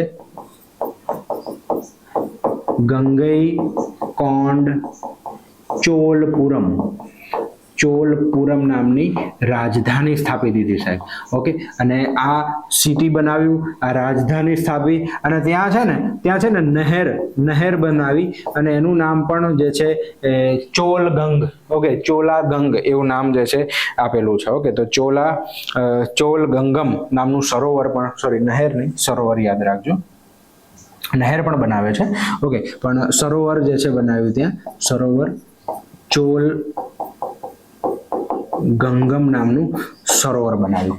ઓકે, તો આ કામ, ઓકે, તો આ મહત્વનું કાર્ય જે છે એ અહીંયા ઉત્તર ભારતના પ્રદેશમાં જાય છે ત્યારે કલિંગ ઓડિશાનો, બંગાળમાં પાલ મહિપાલને હરાવ્યો, અને કાવેરી નદીના કિનારે તેની યાદમાં ગંગૈકોંડચોલપુરમ રાજધાની બનાવી, સરોવર પણ ચોલ ગંગમ નામનું તેણે ત્યાં બનાવ્યું છે. હવે વાત કરીએ આપણે એશિયા, ઓકે, દક્ષિણ પૂર્વ એશિયાનો તેનો ભાગ. ઓકે, દક્ષિણ પૂર્વ એશિયાનો તેનો ભાગ. ઓકે, અગ્નિ એશિયા જેને આપણે કહીએ છીએ, અગ્નિ એશિયા પ્રયાણ. ઓકે, અગ્નિ એશિયા. ઓકે, તો ચીન સાથેના વ્યાપારી માર્ગને સુરક્ષિત કરવા અને બીજા પણ કેટલાક કારણો છે. ઓકે, આ કંબોડિયાના બધા જે પ્રદેશ, આ ખમેર વંશના બધા ઉપર પોતાનું કંટ્રોલ ને આધિપત્ય એ બધા બીજા કારણો છે. ઓકે, તો આ બધા કારણોસર એવું કહેવાય છે કે તેણે ત્યાં આક્રમણ કર્યું. ક્યાં? તો અહીંયા જોઈ શકો છો તમે કે આ જે ટાપુઓ જે છે, ઓકે, ઇન્ડોનેશિયાના ટાપુઓ છે, સુમાત્રા છે, બાલી છે, જાવા છે, આ ટાપુઓ પર તેણે આધિપત્ય મેળવ્યું છે. ઓકે, ખાસ કરીને આ શ્રીવિજય રાજ્ય, ઓકે, શ્રીવિજયમ નામનું જે રાજ્ય છે, આ શ્રીવિજયમ રાજ્યનો એક કિલ્લો હતો કુંડારણા કરીને, ઓકે, એને પણ એને હરાવી દીધો છે. ઓકે, તો એ પણ તેને મેળવી લીધેલો છે. તો અહીંયા આગળ વાત કરીએ તો શૈલેન્દ્ર વંશ, ઓકે, શ્રીવિજયમ નામનું રાજ્ય, ઓકે, તો શ્રી વિજયમ નામનું રાજ્ય છે. ઓકે, શ્રી વિજયમ રાજ્ય છે અને ત્યાં શૈલેન્દ્ર વંશી રાજા, શૈલેન્દ્ર વંશ હતો. ઓકે, શૈલેન્દ્ર વંશ હતો અને શૈલેન્દ્ર વંશના જે રાજા હતા એ રાજાનું નામ ખાસ યાદ રાખી લેજો, વિજયોતુંગ વર્મન છે. ઓકે, એનું નામ શું છે? વિજયોતુંગ વર્મન, વિજયોતુંગ વર્મન છે. ઓકે, અને જે ગઢ હતો, ઓકે, એ કયો ગઢ હતો? તો કંડારણા કરીને. ઓકે, કંડારણા, આ કંડારણા નામનો જે કિલ્લો હતો, ઓકે, ગઢ અથવા જેને કિલ્લો કહીએ, આ કિલ્લો જે છે એ જીતી લીધો છે સાહેબ. ઓકે, આ કિલ્લો જીતી લીધો છે. તો આના સિવાય પણ ઘણા બધા છે. અહીંયા જો પોઈન્ટ છે, લમારી છે, પનાઈ છે. ઓકે, આ બધા પ્રદેશ પણ તેને જીતી લીધા છે. ઓકે, આ બધા પ્રદેશ પણ તેને અહીંયા જીતી લીધેલા છે. ઓકે, તો આ મહત્વનું કામ જે છે સાહેબ, ઓકે, આ મહત્વનું કામ. ઓકે, મલાયા, સુમાત્રા, જાવાના જે ટાપુઓ કહેવાય, ઓકે, મલાયા, સુમાત્રા, જાવા ટાપુ પર જે છે આધિપત્ય અથવા એમ કહીએ કે કંટ્રોલ, ઇન્ફ્લુએન્સ જે છે એ પોતે કરતો. ઓકે, તે પોતાના સૈનિકોની ટુકડીઓ ત્યાં મોકલીને ત્યાં તે બધું આખો ટ્રેડ રૂટ જે છે એને કંટ્રોલ કરેલો છે. ઓકે, આ ટ્રેડ રૂટ જે છે એને કંટ્રોલ કર્યો છે. તો આ છે રાજેન્દ્ર પ્રથમ. ઓકે, ખૂબ મહત્વનું કાર્ય તેણે અહીંયા કરેલું છે. બીજું વાત કરીએ ને તો બર્માના પીગુનો પ્રદેશ પણ જીતો છે. આ જે પીગુ પ્રદેશ દેખાતો હોય તમને જો મેપની અંદર, પીગુ બર્માનો પ્રદેશ, અત્યારનું જે મ્યાનમાર છે. ઓકે, બર્માનો પીગુ પ્રદેશ. ઓકે, આ જે પીગુ પ્રદેશ પણ જે છે તેને જીત્યો છે, પ્રદેશ પણ તે જીત્યો છે. ઓકે, બંગાળની ખાડી છે ને, બંગાળની ખાડી, આ બંગાળની ખાડીને ચોલોનું સરોવર કહેવાતું. ચોલોનું સરોવર મતલબ તમે જોવો યાર, મતલબ તમે જોવો કે 1000 વર્ષ પહેલા કેટલી નેવી મજબૂત કરીને તેમણે આ બધા જ પ્રદેશ ઉપર, આ પૂરા પોઈન્ટ ઉપર તેને કંટ્રોલ રાખ્યો છે. આ રાજેન્દ્ર પ્રથમ આ ચોલોનું સર્વોચ્ચ ટોચ ઉપર તેને પહોંચાડી હતી. આ કામ તેણે અહીંયા કરેલું છે. ઓકે, તો આઈ હોપ આટલી વસ્તુ એકદમ તમને ક્લિયર થઈ ગઈ હશે. હવે સ્થાપત્યની વાત કરીએ તો આ મંદિર છે. ઓકે, જેને ગંગૈકોંડ ચોલપુરમ તરીકે ઓળખવામાં આવે છે. તો આ ગંગૈકોંડ ચોલપુરમની સ્થાપના કરાવી છે. આ મંદિર ગંગૈકોંડ ચોલપુરમ નામની રાજધાની અને ગંગૈકોંડ ચોલપુરમ નામનું મંદિર પણ, ઓકે, ચોલપુરમ નામનું મંદિર પણ તેણે બંધાવેલું છે. ઓકે, મંદિર પણ તેને બંધાવેલું છે. તો આટલી વસ્તુ તમને એકદમ ક્લિયર થઈ ગઈ હશે. તો આ વાત કરી લીધી આપણે રાજેન્દ્ર ચોલાની. ઓકે, રાજેન્દ્ર પ્રથમ, ઓકે, રાજેન્દ્ર ચોલ પ્રથમની આપણે વાત કરી લીધી. ત્યારબાદ આવે છે તેનો પુત્ર જે હવે નવો રાજા બનશે, જેનું નામ છે રાજરાજેશ્વર પ્રથમ. ઓકે, રાજરાજેશ્વર પ્રથમ. તો એની હવે આપણે વાત કરી લઈએ. હા, અહીંયા તમને એ પણ યાદ રહેવું જોઈએ કે ચીનનો માર્ગ તો તેને સિક્યોર કર્યો અને ચીનમાં 2 વાર, ઓકે, ચીનમાં 2 વાર દૂત મંડળને મોકલેલું છે. ઓકે, દૂત મંડળ જે છે એને મોકલ્યું છે. ઓકે, યાદ રાખો આપણે રાજરાજેશ્વરે પણ મોકલ્યું હતું અને હવે આને પણ મોકલ્યું છે. હવે આપણે નેક્સ્ટ આગળ રાજા ભણીએ છીએ. ઓકે, જેનું નામ છે રાજાધિરાજ પ્રથમ. ઓકે, રાજાધિરાજ પ્રથમ. હવે બહુ વધારે હવે થોડું ડિક્લાઇન થાય છે. ઓકે, થોડું સામ્રાજ્ય જે છે થોડું ડિક્લાઇન થાય છે, પણ આ રાજા પ્રથમ હતો એ પણ ખૂબ મહત્વનો રાજા હતો. ઓકે, રાજાધિરાજ પ્રથમ જે છે એને ખાસ કરીને જે કલ્યાણીના ચાલુક્યો સામે જે યુદ્ધ કર્યું છે એ મહત્વનું છે. ઓકે, કલ્યાણીના ચાલુક્યો સાથે, ઓકે, કલ્યાણીના ચાલુક્યો સાથે યુદ્ધ. ઓકે, અહીંયા બતાવ્યું હતું મેં તમને, જો આ કલ્યાણી, ઓકે, આ જે કલ્યાણી છે વેસ્ટર્ન ચાલુક્ય, ઓકે, એની સાથે યુદ્ધ. ઓકે, તો કલ્યાણીના ચાલુક્યો સાથે યુદ્ધ કર્યું છે. શરૂઆતમાં જીત્યો છે. ઓકે, પહેલા જીત્યો છે તે. ઓકે, પહેલા જીત થઈ છે. ઓકે, અને ત્યારબાદ તેમણે છે ને અશ્વમેઘ યજ્ઞ પણ કર્યો છે. ઓકે, અશ્વમેઘ યજ્ઞ પણ કર્યો છે. ઓકે, પણ આગળ જતા તે હારી જાય છે, આગળ જતા હારી ગયો અને યુદ્ધ ભૂમિમાં તેનું અવસાન થયું સાહેબ. ઓકે, અને એવું કહેવાય છે કે હાથી પર, ઓકે, હાથી પર મૃત્યુ પામનાર રાજા કહેવાય છે. ઓકે, હાથી પર મૃત્યુ પામનાર રાજા કહેવાય છે, મતલબ હાથી ઉપર યુદ્ધ ભૂમિની અંદર આ રાજાધિરાજ પ્રથમનું જે છે અહીંયા અવસાન થયું છે. ઓકે, તો આ છે રાજાધિરાજ પ્રથમ. ઓકે, અને ત્યારબાદ આવે છે એનો ભાઈ રાજેન્દ્ર બીજો. ઓકે, રાજેન્દ્ર બીજો. હવે આ રાજેન્દ્ર બીજો છે ને એવો રાજા કહે છે કે યુદ્ધ ભૂમિ પર, ઓકે, યુદ્ધની ભૂમિ પર તેનું જે છે તાજપોશી જે કહીએ આપણે, ઓકે, યુદ્ધ ભૂમિ ઉપર જે છે તેનું રાજ્યાભિષેક જે છે થયો છે. ઓકે, યુદ્ધની ભૂમિ પર રાજ્યાભિષેક થયેલો છે. ઓકે, ત્યારબાદ વીર રાજેન્દ્ર, અધિરાજેન્દ્ર આવા રાજાઓ આવે છે. અને જે આપણે વિજયાલયની વાત કરી હતી ને, પહેલો રાજા વિજયાલય જેણે શરૂઆત કરી હતી આ બધી, ઓકે, તો એના વંશનો આ છેલ્લો રાજા કહેવાય છે. ઓકે, વિજયાલયના વંશનો, ઓકે, વિજયાલયના વંશનો અંતિમ રાજા છે. ઓકે, એના પછી વંશ બદલાય છે, એના પછી વંશ જે છે એ બદલાઈ જાય છે. ઓકે, વિજયાલયના વંશનો અંતિમ રાજા છે અધિરાજેન્દ્ર. ઓકે, તો અહીં આગળ આટલે સુધી તમારે યાદ રાખવાનું. આ હાથી પરના યુદ્ધની મેં વાત બતાવી છે અહીંયા તમને. ઓકે, તો રાજાધિરાજ પ્રથમ, રાજેન્દ્ર બીજો, વીર રાજેન્દ્ર અને અધિરાજેન્દ્ર. પણ હવે વધારે બહુ મહત્વનું નથી આમાં. ઓકે, આની બહુ વધારે ડિટેલમાં આપણે ભણવાની બહુ જરૂરિયાત નથી રહેતી. ઓકે, ત્યારબાદ થોડોક વંશ બદલાય છે, અને વંશ જે બદલાય છે એમાં રાજા આવે છે કુલોતુંગ કરીને. ઓકે, એનું નામ છે કુલોતુંગ પ્રથમ. ઓકે, કુલોતુંગ પ્રથમ. ઓકે, 1070 થી 1120 નો આ વ્યક્તિ છે. ઓકે, વેંગીના ચાલુક્યો, ઓકે, વેંગીના ચાલુક્યનો તે રાજકુમાર હતો. અને વેંગીના ચાલુક્ય જે છે એના જે પત્ની હતા, ઓકે, આના જે માતા હતા એ રાજરાજ પ્રથમના પુત્રી હતા. ઓકે, રાજરાજ પ્રથમના પુત્રી હતા તેના માતા, અને આ રાજકુમાર થતો હતો. ઓકે, અને તેણે સામ્રાજ્ય શરૂ કર્યું હતું ફરીથી. ઓકે, તો આ કુલોતુંગ પ્રથમ છે, છેલ્લો શક્તિશાળી રાજા છે ચોલ વંશની અંદર. ઓકે, અને સૌથી લાંબુ શાસન કરે છે. ઓકે, સૌથી લાંબુ શાસન યાદ રાખી લેજો.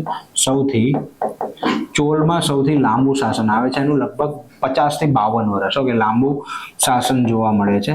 ઓકે, 50+ વર્ષનું તેનું ખાલી શાસન છે. ઓકે, અને અંતિમ શક્તિશાળી રાજા કહીએ તો પણ કાંઈ વાંધો નથી. ઓકે, અંતિમ પણ કેવો છે સાહેબ, થોડોક શક્તિશાળી છે અંતિમ. એના પછી પ્યોરલી ડિક્લાઇન આવે છે શક્તિશાળી એ રાજા છે આ. ઓકે, કુલોતુંગ પ્રથમ. ઓકે, અંતિમ શક્તિશાળી રાજા કોણ હતો આ? તો આપણે વાત કરીએ અહીંયા. ઓકે, તો એ પોતે જે છે એ વેંગીના ચાલુક્યનો રાજકુમાર છે. વેંગીના ચાલુક્યનો રાજકુમાર. જો અહીંયા મેપમાં બતાવો વેંગી ક્યાં છે, તો તમે અહીંયા આગળ મેપમાં જોશો, જો આ વેંગી છે. ઓકે, આ પ્રદેશ દેખાય તમને, વેંગી.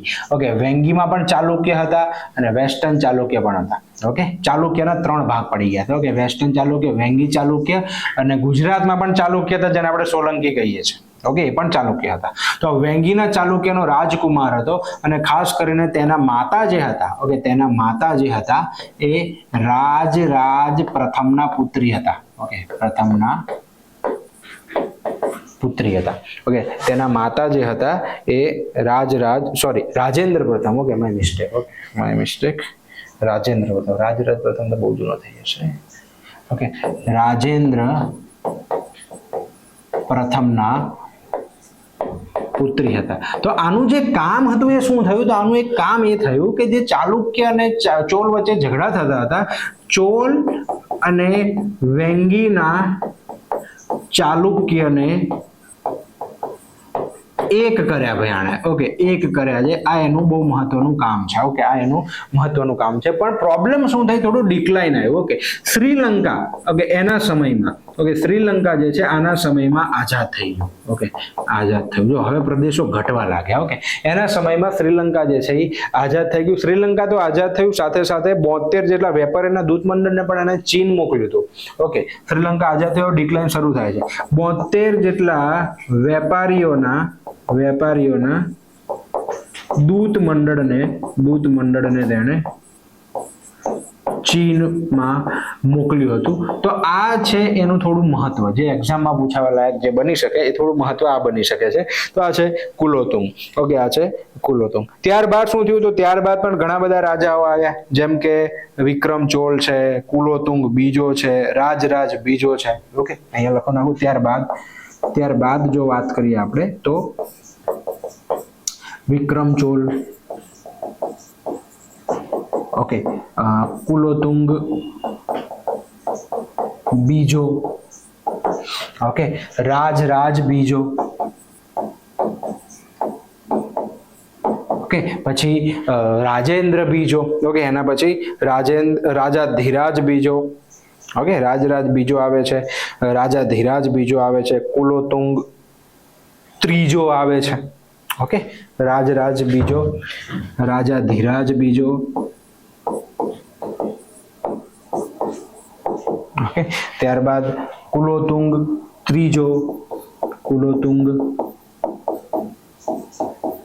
ત્રીજો, ઓકે, અને આના સમયમાં પ્રખર ડિક્લાઇન આવે છે. અને ત્યારબાદ અંતમાં શું થયું? તો અંતની અંદર આવે છે રાજરાજ ત્રીજો અને સૌથી છેલ્લો અંતિમ રાજા, જેનું નામ છે રાજેન્દ્ર ત્રીજો. ઓકે, તો મતલબ બહુ બધા રાજાઓ છે યાર. 500 વર્ષનું શાસન આપણે યાદ રાખીએ તો આટલા બધા રાજાઓ છે આમાં. પણ જે મુખ્ય રાજાઓ જે ભણવા લાયક છે બધું મેં તમને કરાવી દીધું. ઓકે, ભણવા લાયક જે છે એ મેં તમને અહીંયા આગળ આ રીતે અહીંયા કરાવ્યું છે. તો આ અંતિમ રાજા કોણ છે? તો રાજેન્દ્ર ત્રીજો છે. હવે આ કુલોતુંગ ત્રીજો છે, એમાંથી પ્રશ્ન તમને શું પૂછાઈ શકે? આ કુલોતુંગ ત્રીજો જે છે એના સમયની અંદર છે ને એક કવિ હતા. ઓકે, તમિલ કવિ જેમનું નામ હતું કવિ કંબન. ઓકે, આ કવિ કંબને છે ને તમિલ ભાષામાં તેમણે કંબન રામાયણની રચના કરી છે. રામાયણની રચના આ ખૂબ મહત્વ છે એમનું. ઓકે, આ તેનું મહત્વ. કુલોતુંગ ત્રીજામાં આમાંથી ક્વેશ્ચન તમને અહીંયા પૂછી શકે છે. આ કુલોતુંગ બીજો છે ને એ થોડો નેગેટિવ બતાવે છે ઇતિહાસની અંદર. આ કુલોતુંગ બીજોએ શું કર્યું છે? તો તેણે વિષ્ણુ ભગવાનની એક મૂર્તિ જે હતી, ઓકે, વિષ્ણુ ભગવાનની ચિદમ્બરમ મંદિરમાં ગોવિંદરાજની વિષ્ણુની મૂર્તિ હતી. ઓકે, આ મૂર્તિને તેમણે દરિયામાં ફેંકાવી. તો કે ચિદમ્બરમ મંદિર જે હતું, ચિદમ્બરમ મંદિરનું જે ગોવિંદરાજની વિષ્ણુની મૂર્તિ, ઓકે, આ વિષ્ણુની મૂર્તિ જે છે એ દરિયામાં ફેંકાવી દીધી. ઓકે, દરિયામાં ફેંકાવી. પણ આગળ જતા જે રામાનુજાચાર્ય થયા, ઓકે, આ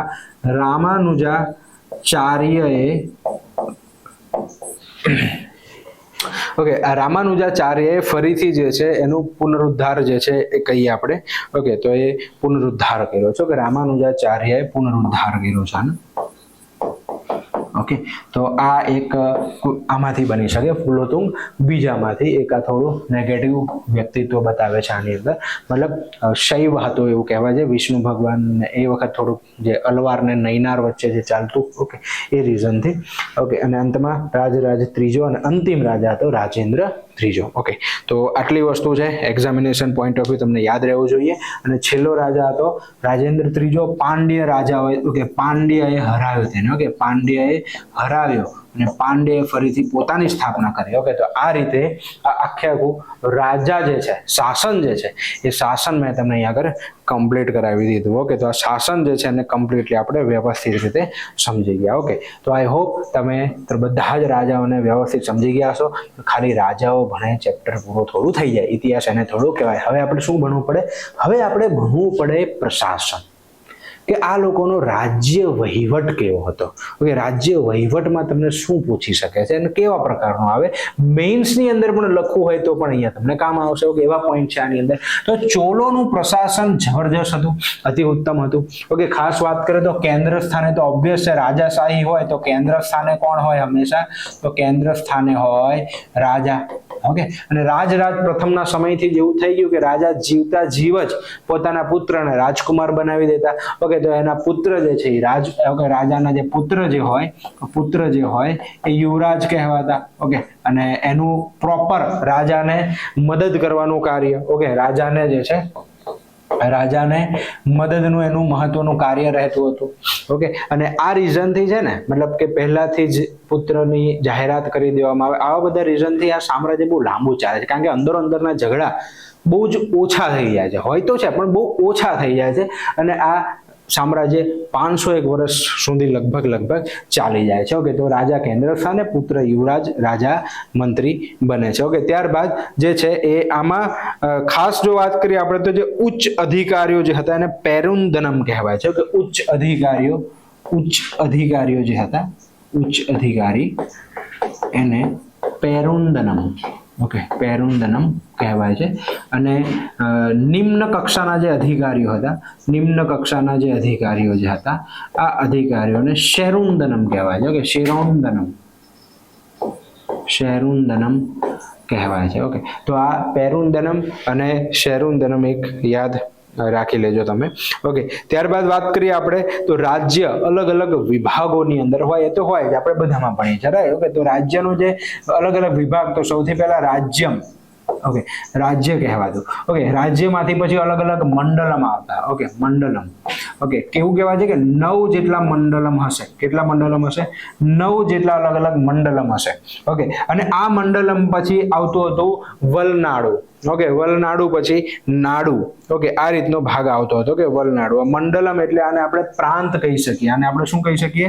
પ્રાંત કહી શકીએ છીએ. ઓકે, આ પૂરેપૂરું રાજ્ય છે, એની અંદર અલગ અલગ વિભાગો, અલગ અલગ પ્રાંત. જેમ કે આ ભારત દેશ, એના અલગ અલગ રાજ્યો, રાજ્યોમાંથી અંદર આવશે હવે જિલ્લા, વલનાડુ. ઓકે, આ જિલ્લા જેવો ભાગ છે. આ કોના જેવો ભાગ છે? આ જિલ્લા જેવો ભાગ જે છે એને વલનાડુ કહેવાતું. વલનાડુ પછી નાડુ અથવા તો એને કોટ્ટમ કહેવામાં આવતું હતું, કે નાડુ અથવા તો કોરમ પણ કહેવામાં આવતું હતું. નાડુ. ઓકે, નાડુ. ઓકે, નાટર નામની એક સભા જે છે એ નાડુ પર, ઓકે, આમાં મહત્વનું કાર્ય કરતી હતી. કે નાટર નામની સભા જે છે આ નાડુની અંદર આવશે. ઓકે, તો આ નાડુ આવશે. નાડુ પછી આવશે ગ્રામમ. ઓકે, નાડુ અથવા તો કોરમ જેને કહેવાય. ઓકે, ત્યારબાદ આવતું ગ્રામમ એટલે કે ગામડું, રાઈટ, ગામડું. તો ત્યાં સુધીનો રાજ્યથી લઈને ગામડા સુધીનો આવો વહીવટ, ઓકે, ચોલ પ્રશાસનની અંદર જે છે તમને જોવા મળે છે. ઓકે, તો આ મહત્વનું તેનું પ્રશાસન છે. ઓકે, આના સિવાયની વાત કરીએ ને તો સભા અને ઉર નામની સભા ભરાય છે. ઓકે, ઓકે, આની અંદર જે ગ્રામ સભા કહીએ ને, એ સભા અને ઉર નામે, ઓકે, આ ખાસ યાદ રાખવા જેવું છે. સભા અને ઉર નામે ગ્રામ સભા રહેતી. અને આ જે ઉર જે છે એ ઓલમોસ્ટ સામાન્ય પ્રતિનિધિઓની રહેતી. ઓકે, સામાન્ય પ્રતિનિધિઓની રહેતી. અને એમનું કામ શું હોય તો ભાઈ બગીચા, રસ્તા, ઓકે, જે બધું બનાવવાનું જે કામ છે. ઓકે, શું બનાવવાનું હોય? સરોવર છે, તળાવ છે, બગીચા છે, સરોવર છે, તળાવ છે. આ બધા માટે ગામની વહીવટનું, જમીનનું સંપાદન કરવું, એનું કાર્ય કરવું, આ બધું કામ આ લોકોનું રહેતું હતું. તો ઉર નામે સામાન્ય આ સભા જે છે ને, અમુક જે ખાનદાની ગામડાઓ જે હતા જેમાં બ્રાહ્મણોનું શાસન હતું, એ બ્રાહ્મણોની પરંપરાગત સીટ હતી. ઓકે, તો આની અંદર બ્રાહ્મણોનો વંશ પરંપરાગત આ સભા હતી. ઓકે, બ્રાહ્મણોની વંશ પરંપરાગત સભા જે છે એને કહેવામાં આવતું હતું સભા. ઓકે, તો આ રીતે સભા અને ઉર નામની ગ્રામ સભા જોવા મળે છે ચોલ સામ્રાજ્યની અંદર. હવે સૈનિકોની વાત કરીએ તો ભાઈ સૈન્ય જે છે, ઓકે, અહીંયા સમજાવી દઉં. ઓકે, સૈન્ય એ અલગ અલગ વિભાગોમાં હતી. જો કેટલા કેટેગરી હતી તો સૌથી પહેલા તો આવે પાયદળ. ઓકે, હયદળ એટલે કે હાથીઓની સેના. ઓકે, અશ્વદળ એટલે કે ઘોડાઓની સેના. ઓકે, એના સિવાય ધનુર્દળ પણ હતું. અને સૌથી મહત્વની ખાસ યાદ રાખવા જેવી નૌકાદળ, રાઈટ. તો આવા અલગ અલગ દળોની અંદર આખી સભા જે છે એ આખું જે સૈન્ય જે છે એ વહેંચાયેલું હતું. ઓકે, આખું સૈન્ય જે છે આની અંદર વહેંચાયેલું હતું. અને ખાસ જો વાત કરીએ ને આની અંદર તો 70 જેટલી રેજિમેન્ટની વાત આવે છે. કેટલી રેજિમેન્ટની વાત આવે છે? 70 જેટલી રેજિમેન્ટ હશે. 70 જેટલી રેજિમેન્ટ હશે આ લોકોમાં. ઓકે, તો એવી અલગ અલગ સૈનિકોની છાવણીઓ રહેતી. ઓકે, તો આ જે સૈનિકોની જે છાવણી હતી ને, જે છાવણી, એને કહેવામાં આવતું કડગનમ. ઓકે, આ સૈનિકોની જે છાવણી હતી એને કહેવામાં આવતું હતું કડગમ. ઓકે, યાદ રાખવા જેવું છે. ઓકે, કડગમ. ઓકે, તો યાદ રાખી લેજો, સૈનિકોની છાવણીને કડગમ કહેવાતા. ઇવન આની અંદર રાજાના જે અંગરક્ષક હતા ને એને પણ વૈલક્કર નામ આપેલું છે. રાજાના અંગરક્ષક. ઓકે, રાજાના અંગરક્ષક જે હતા, રાજાના અંગરક્ષક જે હતા એને વૈલક્કર નામ આપેલું છે. વૈલક્કર નામ આપેલું છે. ઓકે, તો આવું પ્રશાસન, ઓકે, જે અહીંયા સમજાવવા જેવું જે હતું એ બધું મેં તમને અહીંયા સમજાવી દીધું છે. ઓકે, રાજાના અંગરક્ષક જે છે ને વૈલક્કર તરીકે ઓળખવામાં આવતા હતા. ઓકે, આઈ હોપ આટલી વસ્તુ તમને દિમાગમાં ઉતરી હશે. તો આ જે છે ચોલ સામ્રાજ્યનું પ્રશાસન છે, આ પ્રશાસનને મેં તમને અહીંયા સમજાવવાનો પ્રયાસ કર્યો. હવે તેને થોડા અર્થતંત્રને સમજીએ, ઇકોનોમી કેવી રીતે ચાલે છે. ઓબ્વિયસ છે રાજાશાહી છે અને એ જમાનો છે આજથી 1000 વર્ષ પહેલા, તો ઓબ્વિયસ છે કે ખેતી સૌથી વધારે મહત્વની હોય. ક્લિયર છે બધાને? તો ચોલ અર્થતંત્ર જે છે મુખ્ય ભાગ શું હતો આનો? મુખ્ય ભાગ હતો આનો કૃષિ. શું હતો ભાઈ? કૃષિ એટલે કે ખેતી, રાઈટ? અને ખેતીમાંથી જે આવક મળે એ જ રાજ્ય માટે સૌથી મહત્વની હોય. તો એની માટે શું લેવાય સાહેબ? તો જમીન મહેસૂલ લેવાય, જેને કદમમય કહેવામાં આવે છે, રાઈટ? તો એની માટે શું લેવાય? જમીન મહેસૂલ આની અંદર લેવામાં આવે, મહેસૂલ લેવામાં આવે, જેને કહેવામાં આવતું હતું કદમમય. કદમમય. ઓકે, હવે જો આ વર્ડ તમને અઘરા પડશે, માનું છું અઘરા પડશે આની અંદર. ઓકે, કારણ કે સાઉથ ઇન્ડિયન વર્ડ્સ અમુક જે છે, ઓકે, પણ એને તમારે થોડું રિવિઝન વ્યવસ્થિત કરવું પડશે. ભાઈ જો રેન્કમાં આવવું હોય, ઓકે, આપણે મેરિટની અંદર આવવું હોય, ઓકે, થોડી વધારે એક્સ્ટ્રા એફર્ટ, એક્સ્ટ્રા થોડી મહેનત કરવી પડશે. હું તમારા માટે કરું છું, તમે તમારા માટે કરો. ઓકે, તો અહીંયા આગળ કદમમય છે ઓલમોસ્ટ 1/6 ભાગ. ઓકે, ખેતી ઉત્પાદનનો 1/6 ભાગ જે છે લગભગ એ મહેસૂલની અંદર અહીંયા લેવામાં આવતો હતો. આના સિવાય આર્થિક પ્રવૃત્તિના કેન્દ્ર સ્વરૂપે છે ને મંદિરોનો પણ બહુ સારો એવો રોલ છે. ઓકે, મહેસૂલના ઉચ્ચ અધિકારી જેને વરિતપોક ગકક નામ અઘરું છે. ઓકે, મહેસૂલના ઉચ્ચ અધિકારી, મહેસૂલના ઉચ્ચ અધિકારી જે હતા એને શું કહેવામાં આવતું હતું? તો આ પોઈન્ટ ખાસ યાદ રાખી લેજો. આ મહેસૂલના ઉચ્ચ અધિકારીને કહેવામાં આવતું હતું વરિતપોત ગકક.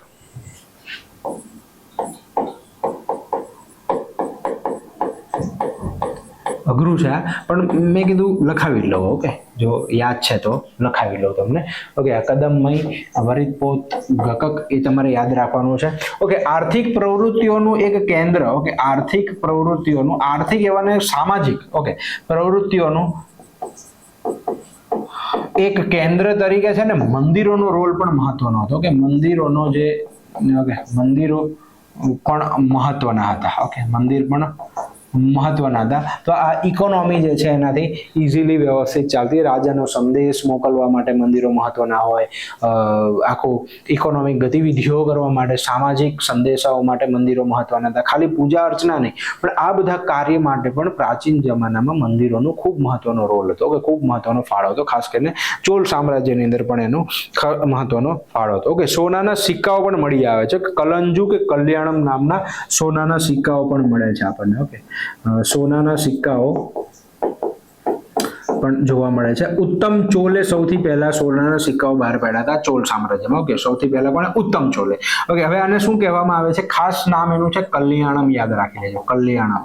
ઓકે ભાઈ, સોનું હોય તો કલ્યાણ થાય, રાઈટ? સોનું હોય તો કલ્યાણ થાય. તો આ કલ્યાણમ અને કલંજુ, ઓકે, કલ્યાણમ કે કલંજુ તરીકે ઓળખાતા હતા આ સિક્કાઓ. ઓકે, હવે આ લોકો છે ને ઇકોનોમિકલી જોવા જઈએ ને તો આ લોકો આર્થિક માટે, જો આ ખેતી તો છે પણ આની હારે હારે શું આવે? તો આની હારે હારે ઘણું બધું આવે ને ભાઈ. આની હારે હારે આપણે ટોલ ટેક્સ ની વાત કરીએ છીએ.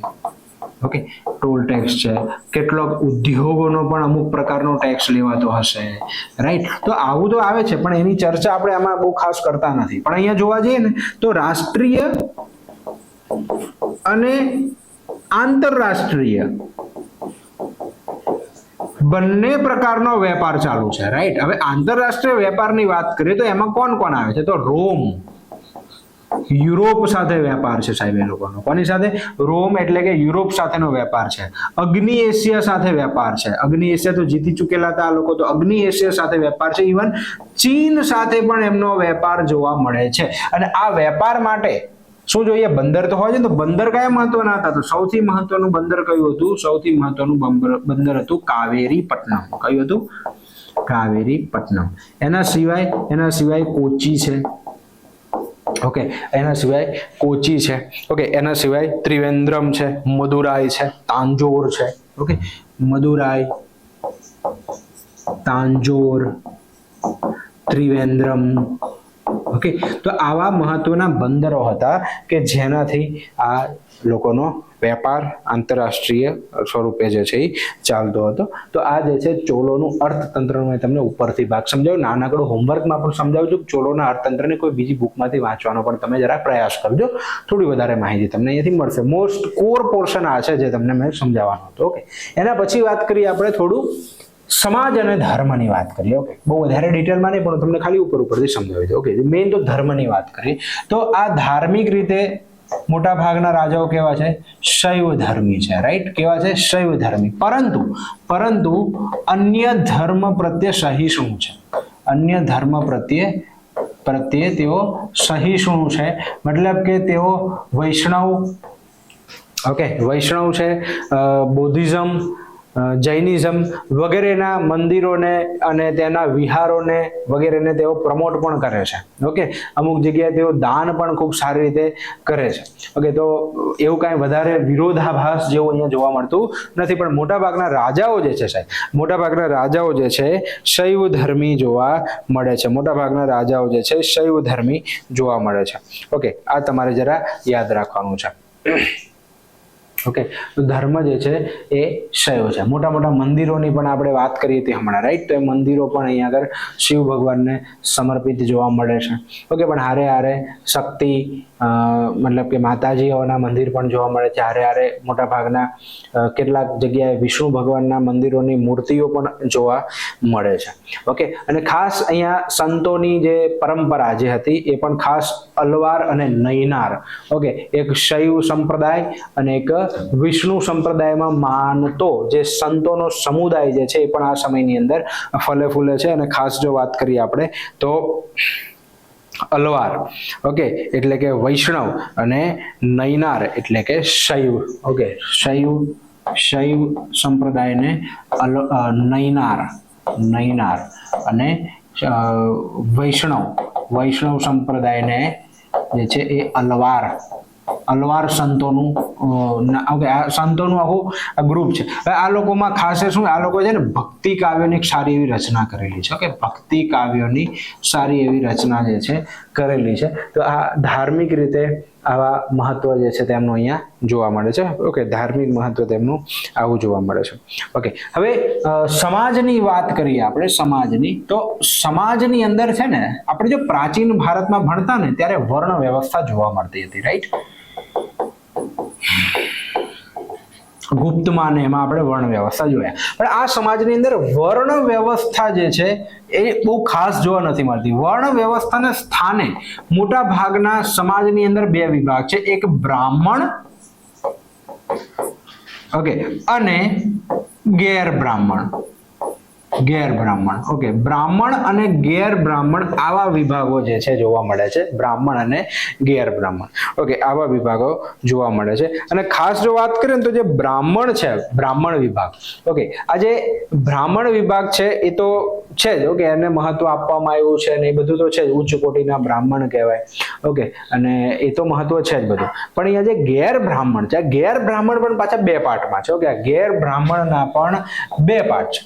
ઓકે, આ ગેર બ્રાહ્મણના પણ બે પાર્ટ છે. એક છે વલંગઈ, એક છે ઇલંગઈ, એવા નામે ઓળખાય આ લોકો. ઓકે, વલંગઈ અને એક છે ઇલંગઈ. ઓકે, આ જે વલંગઈ છે ને એને આ બ્રાહ્મણોનું વધુ સપોર્ટ છે. ઓકે, બ્રાહ્મણોનો વધારે અહીંયા સપોર્ટ જોવા મળે છે આ વલંગઈને. અને વલંગઈ જે છે એ કૃષિ સાથે સંકળાયેલા છે. કૃષિ સાથે સંકળાયેલા કહેવાય છે આ લોકો, સંકળાયેલા. ઓકે, અને હારે જો વાત કરીએ, કૃષિ સાથે તો સંકળાયેલા છે, પણ અહીં આગળ વાત કરીએ તો એ વૈષ્ણવમાં વધારે માને છે. ઓકે, તો કે વૈષ્ણવ તરફ ઝુકાવ જે છે એ જોવા મળે છે આ લોકોનો. અને આ ઇલંગેની વાત કરીએ તો એ લોકો ઉદ્યોગ છે, થોડું કારીગરોની વાત છે. ઓકે, ઉદ્યોગ છે, કારીગર છે, હારે હારે જો આપણે વાત કરીએ શિલ્પ, ઓકે, શિલ્પ સાથે તેઓ જોડાયેલા છે, શિલ્પ સાથે જોડાયેલા છે, ઓકે, આની સાથે જોડાયેલા છે આ લોકો. અને આ શૈવ તરફ વધારે ઝુકાવ કહેવામાં આવે છે આ લોકોનો. આ તમને આટલું જરાક સમજી લેવાનું છે. આના સિવાય સમાજમાં બીજું ઘણું બધું હોય. ઓકે, સતી પ્રથાના પણ ઉલ્લેખ જોવા મળે છે. સતી પ્રથા પણ છે ભાઈ. ઓકે, બહુ વિવાહ પણ છે, બહુ વિવાહ પણ છે. સ્ત્રીઓની પરિસ્થિતિ ઠીક છે, બહુ સારી નથી. ઓકે, પણ અહીંયા આ રીતના સમાજની અંદર ભાગ જોવા મળે છે. સમાજમાં વર્ણ વ્યવસ્થાના આવા ભાગ જોવા મળે છે. સતી પ્રથા અને બહુ વિવાહ જે છે એના ઉલ્લેખો પણ જોવા મળે છે. પડદા પ્રથા નથી. ઓકે, પડદા પ્રથા નથી, યાદ રાખી લેજો, પડદા પ્રથા નથી, પણ આ સતી પ્રથા અને બહુ વિવાહ જોવા મળે છે. ઓકે, આના સિવાય સમાજની અંદર ઓકે આ રીતની એક ખાસ જે ઉપરની જે ઇમ્પોર્ટન્ટ રચના જે છે એ મેં તમને અહીંયા સમજાવી દીધી. રાઈટ, તો ચલો આટલી વસ્તુ બધાને એકદમ ક્લિયર થઈ ગઈ છે. હવે વાત કરીએ આગળના સ્ટેપની, જેને કહીએ છીએ સ્થાપત્ય કળા અને સાહિત્ય. ઓકે સાહેબ, સ્થાપત્યની હમણાં જ વાત કરી મેં તમને કે મહત્વના મંદિરો સાહેબ. ઓકે, મહત્વના મંદિરો, એમાં ખાસ કરીને જે વર્લ્ડ હેરિટેજ સાઇટ છે આપણી, ઓકે, વર્લ્ડ હેરિટેજ સાઇટ છે જેની અંદર great living Chola temple, great living Chola ટેમ્પલની વાત કરી. 3 મંદિરો, એક મંદિર જેને આપણે બૃહદેશ્વરનું મંદિર કહીએ છીએ અથવા તો રાજરાજેશ્વરનું મંદિર કહીએ છીએ આપણે. ઓકે, હમણાં નોટ કરાવ્યું છે મેં તમને. બીજું ગંગઈકોંડ ચોલપુરમનું મંદિર કહીએ છીએ આપણે. ચોલપુરમનું વાત કરીએ આપણે કે ત્રીજા પ્રકારના મંદિરની જો વાત કરીએ તો એ છે ઐરાવતેશ્વરની આપણે વાત કરીએ છીએ. ઓકે, આ મંદિર રાજરાજ પ્રથમે આ તંજાવુરની અંદર આ મંદિર જે છે એ રાજેન્દ્ર પ્રથમે અને આ મંદિર રાજેન્દ્ર બીજાએ કુંભકોણમ તંજાવુરની અંદર બંધાયું હતું. તો આ 3 મંદિરોનો મહત્વનો સમૂહ છે. અને આની જે વિશેષતા શું છે સાહેબ? ઓકે, આ મંદિરોની વિશેષતા શું હોય? મંદિરોની વિશેષતા એ જ કે ઊંચું અને મોટું એવું વર્ગાકાર વિમાન. ઓકે, વર્ગાકાર અને ઊંચું વિમાન.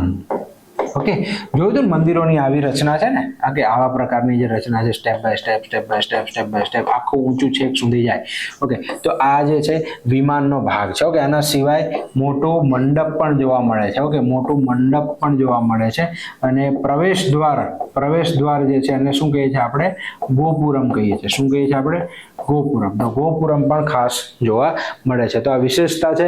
આ પલ્લવોના જે મંદિરો હતા ને, ઓકે, પલ્લવોના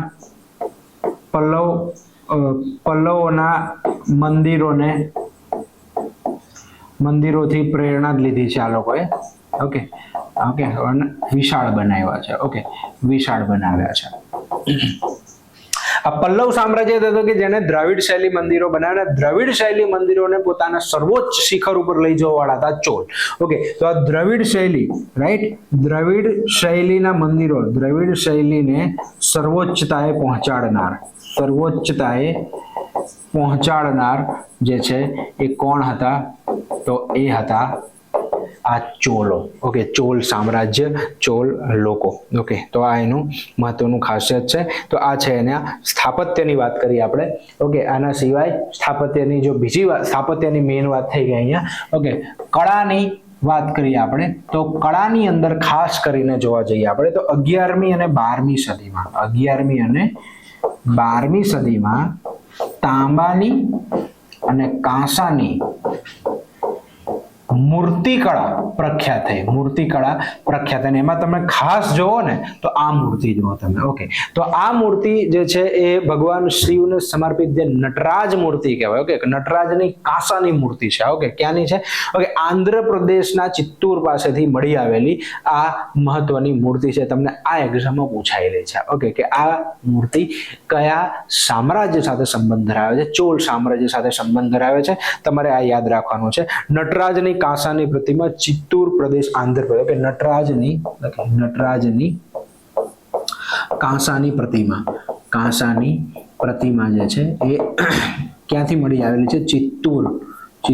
ક્યાં? હાલના આંધ્રપ્રદેશમાંથી આ મળી આવી છે. તો એના સામ્રાજ્યના ભાગરૂપે જ આ આંધ્રપ્રદેશ હતું. તો આ નટરાજની કાંસાની આ મૂર્તિ છે જે મેં તમારી સામે અહીંયા મૂકી છે. ઓકે, તો નૃત્ય કરતા શિવજી છે ભાઈ, અદ્ભુત નિરૂપણ છે શિવજીનું. ઓકે, તો એટલા માટે આ ભગવાન ભોલેનાથની આ મૂર્તિ છે. ઓકે, ચલો આપણે પણ ઓલું ભારત મંડપમ બનાવ્યું ને, જે હમણાં G20 સમિટ જે આપણે યોજી હતી. ઓકે, ભારત મંડપમ, એની બહાર પણ આવી જ એક મૂર્તિ જે છે સ્થાપિત કરવામાં આવી છે. એના મતલબ ભારત મંડપમની એક્ઝેક્ટ બહાર, ઓકે, ત્યાં આવી જ એક મૂર્તિનું સ્થાપના કરવામાં આવી છે. તો આ કાંસાની મૂર્તિ છે. અને સાહેબ હમણાં કરંટ અફેર્સમાં ચોળ સામ્રાજ્ય છે, યાદ રાખી લેજો. આ સેંગોલ તમે જોવો છો, આ સેંગોલ, આજે સેંગોલ જે છે એ શું છે? તો આપણે હમણાં જે નવી સંસદ ભવનનું જે નિર્માણ કર્યું, આ નવા સંસદ ભવનમાં આપણા પ્રધાનમંત્રી મોદી સાહેબે જે છે સેંગોલની સ્થાપના કરી છે.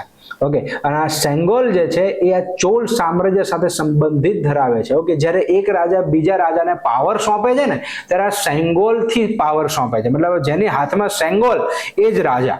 ઓકે, એવું કહેવામાં આવે છે. તો સેંગોલ જે છે એ ખૂબ મહત્વ ધરાવે છે અહીંયા. ઓકે, સેંગોલનું મહત્વ શું છે જો તમે, તો જ્યારે આપણો દેશ આઝાદ થયો, ઓકે, ત્યારે ખાલી હાથ મિલાવીને રાજ્ય સોંપી દે, ઓકે, તો થોડું કેવું લાગે?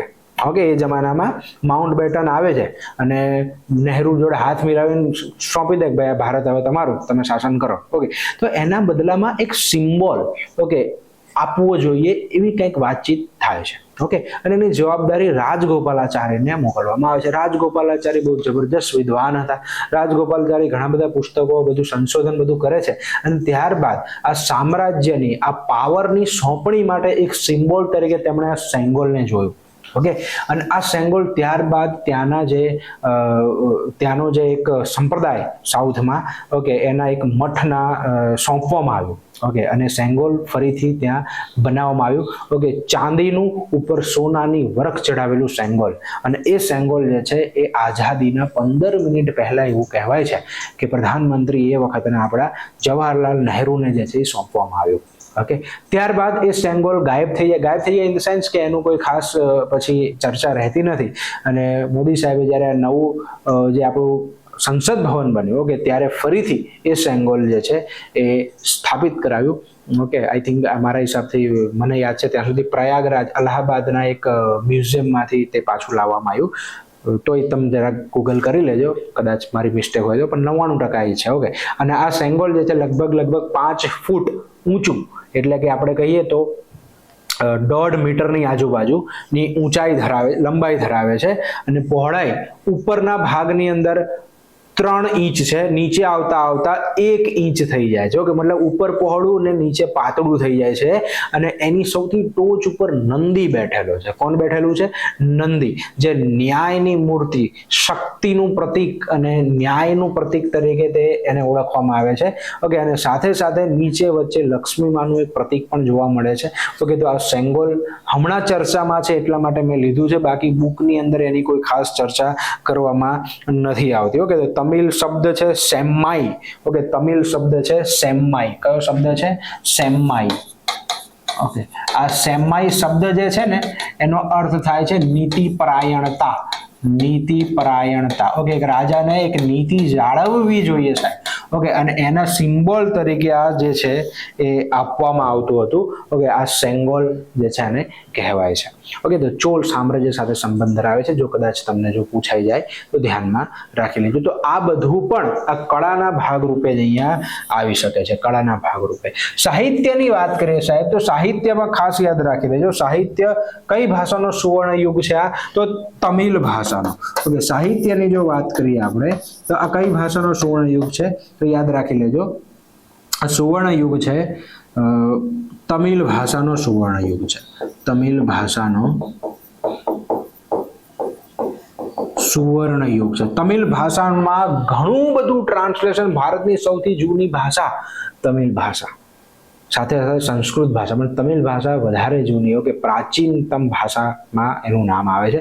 અને આ એનો સુવર્ણ યુગ તરીકે ઓળખવામાં આવે છે. તો તમિલ ભાષાના સુવર્ણ યુગ તરીકે આને ઓળખવામાં આવે છે. તો યાદ રાખી લેજો આટલી વસ્તુને. સાથે સાથે જો વાત કરું તો એક કવિ, ઓકે, હમણાં વાત કરી ને કુલોતુંગ ત્રીજાના સમયમાં, ઓકે, કુલોતુંગ ત્રીજાના સમયમાં એક કવિ હતા જેનું નામ હતું કંબન. ઓકે, આ કંબને તમિલ ભાષામાં રામાયણ રચી છે, જેને કંબન રામાયણ તરીકે પણ ઓળખવામાં આવે છે. ઓકે, આના સિવાય અલવાર ને નૈનાર સંતોએ પણ ઘણી બધી ભક્તિ કાવ્યોની રચના કરી હતી. આના સિવાય બીજા પણ સાહિત્યકારો અને કવિઓ હતા, પણ એ બધી જ જે રચનાઓ છે ને તમારા દિમાગમાં જશે ને, અને એટલી વધારે ઇમ્પોર્ટન્ટ પણ નથી, ચાન્સીસ વધારે હાઈ આ છે. તમિલ ભાષામાં ઘણા બધા ગ્રંથોનું ભાષાંતર થયું, રચના થઈ, એટલા માટે તમિલ ભાષાનો સુવર્ણયુગ કહેવાય. અને આ કવિ કંબન એક વધારે મહત્વ ધરાવે છે, એટલા માટે મેં તમને એનું નોટ કરાવ્યું છે. ઓકે, આઈ હોપ આટલી વસ્તુ તમને એકદમ ક્લિયર થઈ ગઈ હશે. તો આ આપણું ચોલ સામ્રાજ્ય, ઓલમોસ્ટ બધા જ એસ્પેક્ટની આપણે અહીંયા વાત કરી લીધી છે, દિમાગની અંદર ઉતરી ગયું હશે આઈ હોપ. ઓકે, શરૂઆતથી એક વખત ફટાફટ રિવિઝન કરાવી દઉં ચોલ સામ્રાજ્યનું. ઓકે, સૌથી પહેલે વાત કરીએ પુરાવા કાત્યાયન. ઓકે, વાર્તિકા, આના સિવાય મહાભારતમાંથી અને ક્યાંક ઇન્ડિકામાંથી પુરાવા મળે છે, પણ મેઇન યાદ રાખીએ આપણે તો અશોકના 13મા શિલાલેખની અંદર ચોલ, ચેર, પાંડ્ય સામ્રાજ્યની વાત કરી છે. અને આ ક્યારની વાત છે? ઈસવીસન પૂર્વ 3જી સદીની. તો એને અર્લી ચોલા કહેવાય, પૂર્વ ચોલા. હવે એને આને વધારે લેવા દેવા છે કે નહીં એ પણ સાબિત નથી થતું. ઓકે, મતમતાંતર છે, પણ કદાચ એમાંથી આવ્યું હશે આ ચોલ સામ્રાજ્ય. આગળ ઈસવીસન 850માં રિવાઇવ કરવામાં આવે છે આ ચોલ સામ્રાજ્યને. ઓકે, અને એના પ્રથમ સંસ્થાપક કોણ બન્યા હતા? વિજયાલય. પણ અહીં આગળ પ્રથમ ઐતિહાસિક સ્થાપક પૂછાય તો ઇલન ચેતચેને યાદ રાખજો. પ્રથમ સંસ્થાપક વિજયાલય અને વાસ્તવિક સ્થાપક રાજરાજ પ્રથમ, જેનું બીજું નામ હતું અરિમોલીવર્મન. ઓકે, પ્રદેશ ચોલ મંડલમ છે, કાવેરી નદીનો ડેલ્ટાનો પ્રદેશ છે, એ એનો પ્રદેશ કહેવાય છે. રાજધાની છે ઉરૈયુર અથવા તો તાંજોર કહેવાય છે. એક સમયે ગંગૈકોંડ ચોલપુરમ પણ કહેવામાં આવે છે. અન્ય પ્રતીક ધ્વજ છે, વાઘ તમે અહીંયા જોઈ લો. ઓકે, તો આ રાજ્યનું પ્રતીક જે છે એ વાઘ ઓળખવામાં આવે છે. કે સિંહ પ્રતીક પૂછાય તો યાદ રાખજો પલ્લવોનું છે. ઓકે, સિંહ પ્રતીક જે છે, સિંહ અથવા તો નંદી પણ છે.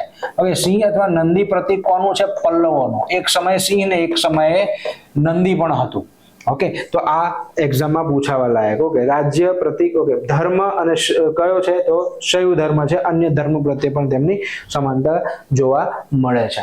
ઓકે, શરૂઆત કલ્યાણી, પલ્લવ, વેંગી હતું. ઓકે, પાંડ્ય, મદુરાઈ, ચેર આવું હતું. ઓકે, અને અહીંયા આગળ તાંજોર ખાતે તેઓ શરૂઆત કરે છે વિજયાલય નામના રાજા, અને ત્યારબાદ આગળ જતા પલ્લવ પણ જીતી લે છે અને મદુરાઈ પણ જીતી લેવામાં આવે છે અને આખું મોટું સામ્રાજ્ય થઈ જાય છે. પછી આગળ વધ્યા કરે છે. ઓકે, સૌથી પહેલા રાજા વિજયાલયની વાત કરીએ. પ્રથમ સંસ્થાપક ચોલ સામ્રાજ્ય હતા. પલ્લવોના સામંત હતા. આ શરૂઆતમાં જેઓ શું કરે છે તો નીચે આ તંજાવુર જે છે એ પાંડ્યો પાસેથી લઈ લે છે અને તંજાવુર ખાતે પોતાની રાજધાની સ્થાપી દે છે. પાંડ્યો પાસેથી લઈને રાજધાની સ્થાપી દીધી. ઓકે, નિસિમ્બ સુધીની દુર્ગામાનું મંદિર જે છે તેમને બનાવેલું. આ રીતે ચોલ સામ્રાજ્યની સ્થાપના થઈ 850માં ફરીથી. ત્યારબાદ આવે છે આદિત્ય પ્રથમ. આદિત્ય પ્રથમે શું કર્યું છે તો એણે આ પલ્લવોને હરાવીને આ પલ્લવ સામ્રાજ્ય લઈ લીધું. તોંડઈ મંડલમ જીતી લીધું. તેને તોંડઈ કોંડ તરીકે ઓળખવામાં આવે છે તેને, અને તેને સુંદરેશ્વરનું મંદિર જે છે એનું નિર્માણ કરાવ્યું હતું. ઓકે, ત્યારબાદ વાત કરીએ તો આવે છે પરાંતક પ્રથમ. સાહેબ, આ પરાંતક પ્રથમ શું કરે છે તો એ આ પાંડ્યોનું મદુરાઈ પણ લઈ લે છે. ઓકે, તો આ રીતે આ સામ્રાજ્યને થોડું વધારી દે છે આ વ્યક્તિ. ઓકે, મદુરાઈ કોંડ તરીકે ઓળખવામાં આવે છે. કુંજરમલ પણ કહેવાય છે, હાથીઓ સાથે કુસ્તી લડવા વાળો પણ કહેવાય છે. કૃષિ નહેરોને બંધાવવાની શરૂઆત કરી, તેને ખાસ આ મહત્વનું કામ કર્યું. કોરંગનાથનું મંદિર અને હેમગર્ભ અને તુલાભાર જેવા યજ્ઞો પણ તેણે કર્યા છે સાહેબ. ઓકે, તક્કોલમનું એક યુદ્ધ થાય છે જેમાં ચોલ જે છે એ રાષ્ટ્રકૂટ રાજા કૃષ્ણ ત્રીજા સામે હારી જાય છે. એટલે રાજ્યમાં અરાજકતા ફેલાય છે. એના પછી 30 વર્ષ લાગે છે ધીમે ધીમે ફરીથી રાઈઝ થવામાં, જેમાં ગંડરાદિત્ય, અરિંજ્ય, પરાંતક બીજો, ઉત્તમ ચોલ જેવા રાજાઓ શાસન કરે છે. ઓકે, અને એની અંદર તમે જોશો તો આ પરાંતક બીજો એટલે સુંદર ચોલ. ઓકે, ઉત્તમ ચોલ એટલે જે ખાસ યાદ રાખવા જેવું છે કે સોનાની સિક્કાની શરૂઆત ચોલ સામ્રાજ્યમાં ઉત્તમ ચોલે કરી હતી. અને પરાંતક બીજો જે છે કે પરાંતક બીજો જે છે એ સુંદર ચોલ કહેવાય છે, જેનો પુત્ર આવે છે હવે નેક્સ્ટ રાજા, જેનું નામ છે રાજરાજ. ઓકે, રાજરાજ પ્રથમ ઈસવીસન 985 થી 1014, ઓલમોસ્ટ 30 વર્ષનું તેમનું શાસન. વાસ્તવિક સ્થાપક તરીકે ઓળખવામાં આવે છે તેમને, જેનું મૂળ નામ હતું અરિમોલીવર્મન.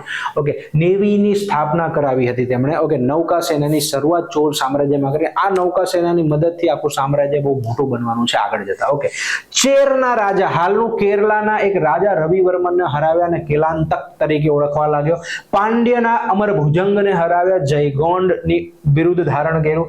મૈસૂરના ગંગને હરાવીને ચોલ નારાયણ કહેવાયા. કલ્યાણી અને વેંગીના ચાલુક્યોને પણ હરાવ્યા. મતલબ કે દક્ષિણ ભારતનો જે આખો પ્રદેશ છે ને, તમિલનાડુ, કેરળ, કર્ણાટક, આંધ્રપ્રદેશ ને હૈદરાબાદ વાળો ઘણો બધો પ્રદેશ જે છે તેને સામ્રાજ્યમાં સમાવી લીધો છે. ઓકે, શ્રીલંકા, સિલોનમાં પણ તેને આક્રમણ કર્યું, નૌકાસેના બનાવી છે, એની મદદથી આક્રમણ કર્યું છે. રાજધાની અનુરાધાપુર તેમણે નષ્ટ કરીને મામુંડી ચોલપુરમની સ્થાપના કરી હતી. માલદીવ સુધી પણ તેને સામ્રાજ્ય જીતી લીધું છે. ઓકે, તો આટલું મોટું સામ્રાજ્ય તેમણે કર્યું. અને ત્યારબાદ જો વાત કરીએ, ચીનમાં રાજદૂતો પણ મોકલીને મૈત્રી સંબંધ બાંધ્યો છે. સ્થાનિક સ્વરાજની શરૂઆત પણ તેમણે કરાવી છે. ઓકે, આગળ સ્થાપત્યની વાત કરીએ, મંદિર તાંજોરની અંદર બૃહદેશ્વર દક્ષિણ ભારતનું સૌથી મોટું મંદિર કહેવાય છે. ભારતનું સૌથી મોટું મંદિર કહેવાય છે બૃહદેશ્વર રાજેશ્વર મંદિર. 1000 વર્ષ થઈ ગયા, મંદિર હજી પણ ઊભું છે. જો તમે જોવા જાવ તો જજો, લગભગ તમારો આખો દિવસ નીકળી જાય એટલું મોટું મંદિર છે. ઓકે, એટલું જબરજસ્ત મંદિર છે આ. ઓકે, શિવ મંદિર, શિવ ભગવાનને સમર્પિત, દક્ષિણના મેરુ તરીકે પણ ઓળખવામાં આવે છે. પ્રવેશ દ્વાર બે ગોપુરમ છે તેના. રામ, સીતા, કૃષ્ણ, કાલિયન વગેરેની મૂર્તિ પણ ત્યાં કંડારેલી છે, જોવા મળે છે. ભગવાન શિવની તો છે જ. ઓકે, હવે આ વર્લ્ડ હેરિટેજ સાઇટ છે, the great living Chola temple. 3 મંદિરો છે. ઓકે, બૃહદેશ્વરનું મંદિર જે રાજરાજે પ્રથમે બંધાવ્યું, ગંગૈકોંડ ચોલપુરમનું મંદિર કે જે રાજેન્દ્ર પ્રથમે બંધાવ્યું, અને ઐરાવતેશ્વરનું મંદિર કે રાજેન્દ્ર બીજાએ બંધાવ્યું. ઓકે, તો આ 3 મંદિરો છે કે જે the great living Chola temple world heritage સાઇટની અંદર સમાવેશ છે. ઓકે, ત્યારબાદ રાજેન્દ્ર પ્રથમ છે સાહેબ, વિશ્વના વિદ્યાના સંરક્ષણ હતા. પંડિત ચોલ કહેવાય છે. દક્ષિણ ભારતના નેપોલિયન કહેવાય છે. સામ્રાજ્યને ખૂબ વિશાળ બનાવ્યું. ચોલ તેની સર્વોચ્ચ ઊંચાઈએ પહોંચે છે. કોના સમયમાં? રાજેન્દ્ર પ્રથમના સમયમાં. સિંહલ દ્વીપ એટલે કે શ્રીલંકાનો જે દક્ષિણનો ભાગ જે હતો એ આખું શ્રીલંકા આવે તે જીતી લે છે. રાજધાની અનુરાધપુર હતી તેની. ચેર પાંડ્યના વિદ્રોહને તેને દબાવી દીધો હતો જે રાજરાજે જીતેલા હતા. ઓકે, ઉત્તર ભારત તરફ તે પછી આગળ પ્રયાણ કરે છે, ગંગા ખીણ તરફ. ગંગા ખીણને જીતી લે છે. મતલબ કે કલિંગના ઓડિશાના રાજાને પણ હરાવ્યા હતા અને બંગાળના પાલ વંશના મહિપાલને હરાવીને એ બંગાળનો વિસ્તાર જીતી લીધો હતો. એટલા માટે તેને ગંગાના પ્રદેશને જીતવા વાળો રાજા ગંગૈકોંડ ચોલપુરમની ઉપમા ધારણ કરે છે. ગંગૈકોંડ ચોલપુરમ નામની રાજધાનીની સ્થાપના કરાવે છે કાવેરી નદીના કિનારે. અને ત્યાં એક સરોવર ચોલ ગંગમ નામનું પણ તે બંધાવે છે. તો આ હતા રાજેન્દ્ર ચોલ પ્રથમ. ઓકે, હવે રાજેન્દ્ર પ્રથમ જે હતા એને અગ્નિ એશિયા તરફ પણ હવે આગળ વધે છે પ્રયાસ તેનો. ચીન સાથે વ્યાપારી માર્ગને સુરક્ષિત કરવા માટે શ્રી વિજ્યમ રાજ્ય શૈલેન્દ્ર વંશ વિજયોત્તમ વર્મનને હરાવે છે. ઓકે, જેનો કિલ્લો કંડારણ હતો એ પણ તેણે જીતી લીધો. મલાયા, સુમાત્રા, જાવા વગેરે ટાપુઓ પર તેને કંટ્રોલ કર્યો. બર્માના પીગુના પ્રદેશને પણ જીતી લીધો અને બંગાળની ખાડીને ચોલોનું સરોવર, મતલબ કે એટલો પ્રદેશ તેના શાસન હેઠળ આવી ગયો. ચીનમાં 2 વાર દૂત મંડળ પણ મોકલ્યું હતું સાહેબ. ઓકે, અને આ તમે જોવો છો ગંગૈકોંડ ચોલપુરમનું મંદિર પણ બંધાયું. જે મંદિર બૃહદેશ્વરનું હતું આ એવું જ મંદિર છે ઓલમોસ્ટ, પણ થોડું નાનું પણ વધારે ફર્નિશ્ડ મંદિર છે. ઓકે, વધારે ક્લિયર મંદિર છે. ઓકે, આગળ વાત કરીએ તો રાજા ધીરાજ પ્રથમ આવે છે.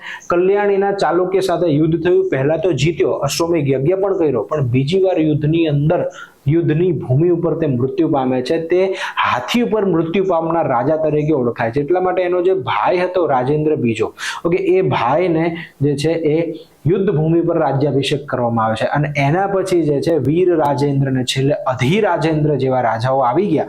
ઓકે, પણ આપણા માટે વધારે અંદર જવા જેવું નથી આમાં. ઓકે, જેટલું હતું એટલું જરૂરી. ત્યારબાદ આવે છે વંશ બદલાય છે અને કુલોતુંગ પ્રથમ નામનો રાજા આવે છે. ઓકે, વેંગી ચાલુક્યનો રાજકુમાર હતો. આ તેના માતા રાજેન્દ્ર પ્રથમના પુત્રી હતા ભાઈ. ઓકે, તો મતલબ કે આ પોતાના નનિહાલમાં, ઓકે ભાઈ, નાનીના ગામમાં શાસન કરવા આવે છે. બરોબર, તો આ સૌથી લાંબુ શાસન 50+ વર્ષનું શાસન કરે છે. અંતિમ શક્તિશાળી રાજા, અને પછી ડિક્લાઇન થવા લાગે છે.